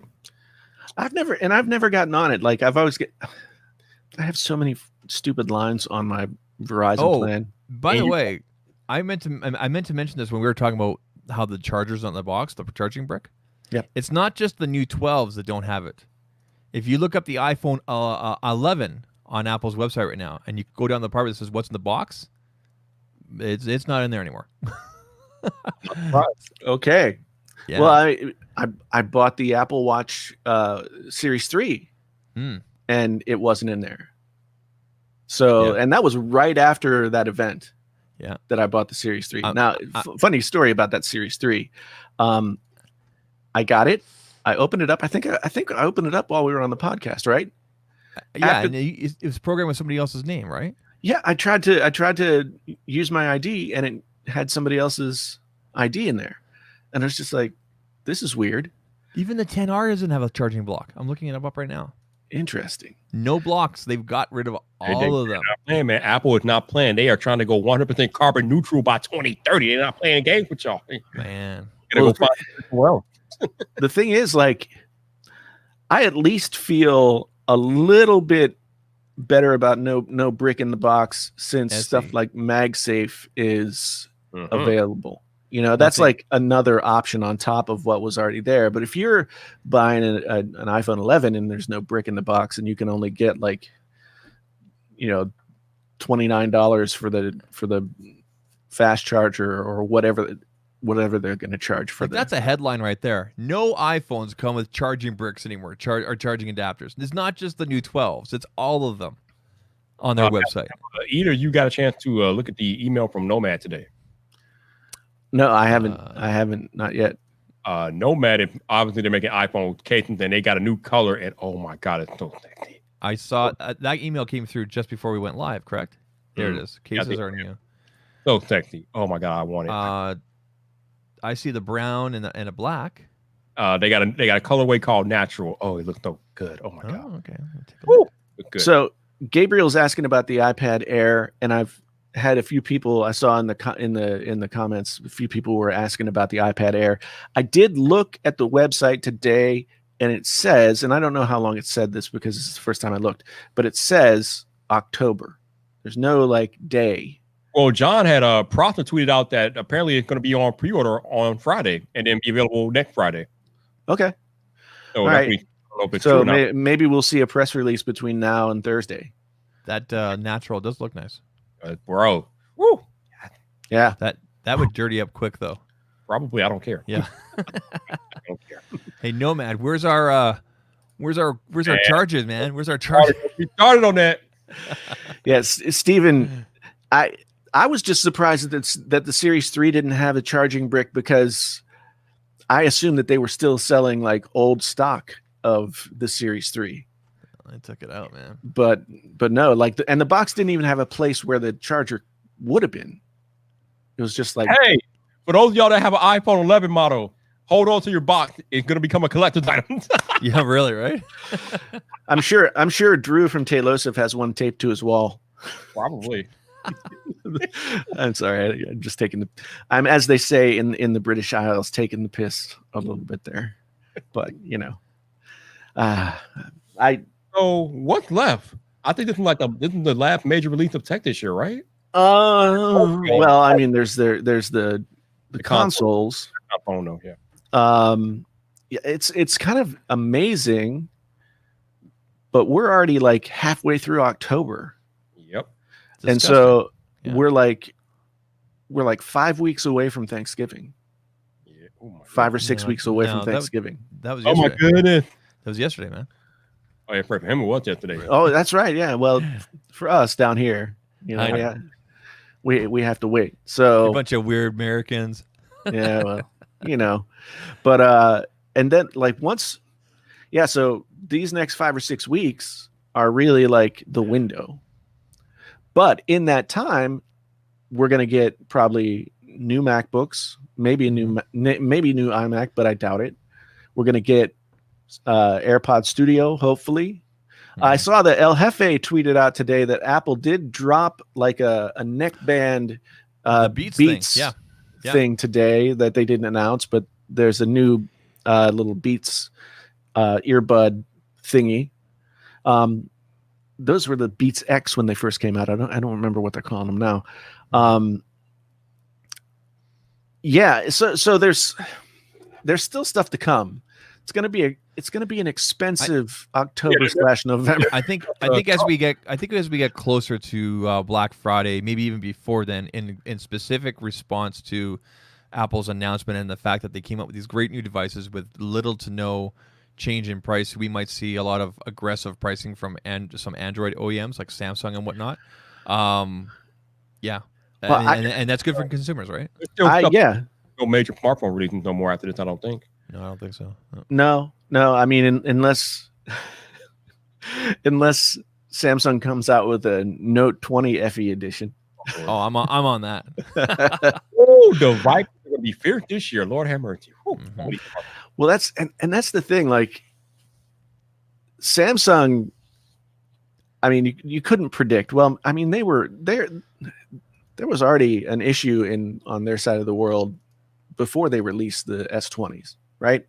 But you couldn't really predict that COVID would have the sort of impact that it has had, right? So they released the S20 and all those phones at $1,000 plus. Yeah, remember we did the podcast. We're all like, "What's with the pricing?" Yeah, Yeah, and then I thought that they would sort of change direction, but the Note phones weren't all that different. No. And no. the FE is probably the best phone that they've released this year. It's a winner. I don't even consider it a tier 2. I consider it a flagship in tier 2 clothing. Do you know what I mean? Like a wolf in sheep's clothing. I really do. I mean, it hits all the marks from the screen to the 120 to the. Do you know what I mean? Yeah. Cam. Yeah. The Note 20 regular, the participation edition, doesn't have the 120, right? Yeah, that's crazy. So, and that was $1,000. Yep. That was $1,000, and now I want to sell mine, and everybody can go out and get an FE for, so I'm losing hundreds of dollars once I sell mine. If I bought an S20 Ultra or S20 Plus earlier this year, I am pissed off right now. Like with the FE, like yes, it's Samsung's. It's always been their thing to flood the market. I mean, they typically go hardcore with the advertising on the Galaxy models, and then you have everything else in between, the J's and the A's and right? Right. Yeah. But then you come out with a Galaxy Fan Edition, which should have been there at the start of the year. Dang, man. Okay. Yeah. So I need to take a moment to thank Apple very, very much for not naming any of the iPhone 12 5G or iPhone 12 5G. Oh, yeah. Oh, my God. Every other damn Android manufacturer calling tagging 5G at the end of their phone. We don't need to know that. We know your phone had 5G. Please stop. Let's give Pixel a little bit of credit because they dropped the 4A just like 3-4 months ago, right? And they don't the whole 5G thing is. I mean, Viper, I think you can agree, it's definitely a Samsung thing. They typically. Hey, but they did call it the 4A 5G, so they're guilty too. Here's the thing, like I could see them doing that. Like I could see the Galaxy Note 20 Ultra 5G if there was in fact a Galaxy Note 20 Ultra not 5G. But there isn't. Right? I thought there was a Note non 5G. Nope. They're both no. I think all the Samsung flagships this year have 5G. Yep. Last year you could get an S10 and you could pay more for the S10 5G. That's right. Yeah. And the Note the Note 10 5G and stuff like that. But this year everything was 5G and more expensive. So there's no reason to say 5G except maybe they're trying to remind people that's why they're paying more. I hope OEMs don't put 5G in their naming schemes going into 2021. Don't do it. Don't do it. Yeah. If it happens, it's going to be like this year and next year, maybe. But like the LG V50, to my memory, was at least in North America the first phone to get 5G in the US. And I think the full name was the LG V50 ThinQ 5G. So but I mean, I don't know. Is somebody at Sony that does the headphones come up with that name? I mean, stop it. All right. No, I need to go eat, man. So I'm about to. All right. Yeah. You guys, I do want to say once again, thank you so much for all the great conversation and support tonight. It's amazing. I am blessed to have such good people in the community here, and I really, really do appreciate all the support that you offer. And same goes for you and you guys too, Zach, Viper. You guys also are always there and solid. So I appreciate it a lot. I appreciate it a lot. You guys have really made me. This YouTube gig is tough. I mean, any gig is tough, but sometimes you just get to a place where you're like so deep in it that you're like, I don't know what the heck I'm doing. and just to have people come out and support you and have a good time and everything, just really a jolt of good vibes. So I appreciate it so much. I really Also, do. before we Cucumber. get out of here. Can you YouTube tech bot please stop spamming my comment section? Oh yeah, dude, they're terrible, hey? Oh my God, please stop. They never leave a phone number. Oh, good. They're always like, I'm lonely. Like, Ew, you're gonna be single. Jesus. You know how they're getting around is they're putting a timestamp so that the app the current YouTube algorithm doesn't recognize it. I haven't seen it in a bit though. I didn't see any on my video today. I had when they put a timestamp for a time that don't even exist. The video's like 8 minutes. They put a timestamp for 13 minutes. I'm like, what are you doing? I had two invade my live stream on Sunday. Wait, they came to your live stream? Oh, Two of them popped up. God. Oh, Yep. man. Yeah. Well, I think along those same lines, I might start the Painfully Honest OnlyFans that people were suggesting. Okay, on that note, time to go. Yeah. You guys, once again, thank you so much. It's been a fantastic night. Oh, you want outro music? Let's do some outro music. And Painfully Honest Tech Podcast back in full force. And you'll be seeing some more live streams coming up. We'll be back next Tuesday. I'll probably be back later on this week with some iPhone goodness as well. So once again, thank you ever so much for being here. I really do appreciate it. My name is Jason, sometimes known as the JTL. We got Zach, we got Viper, we got the Painfully Honest Tech Podcast. Until the next time, we are out.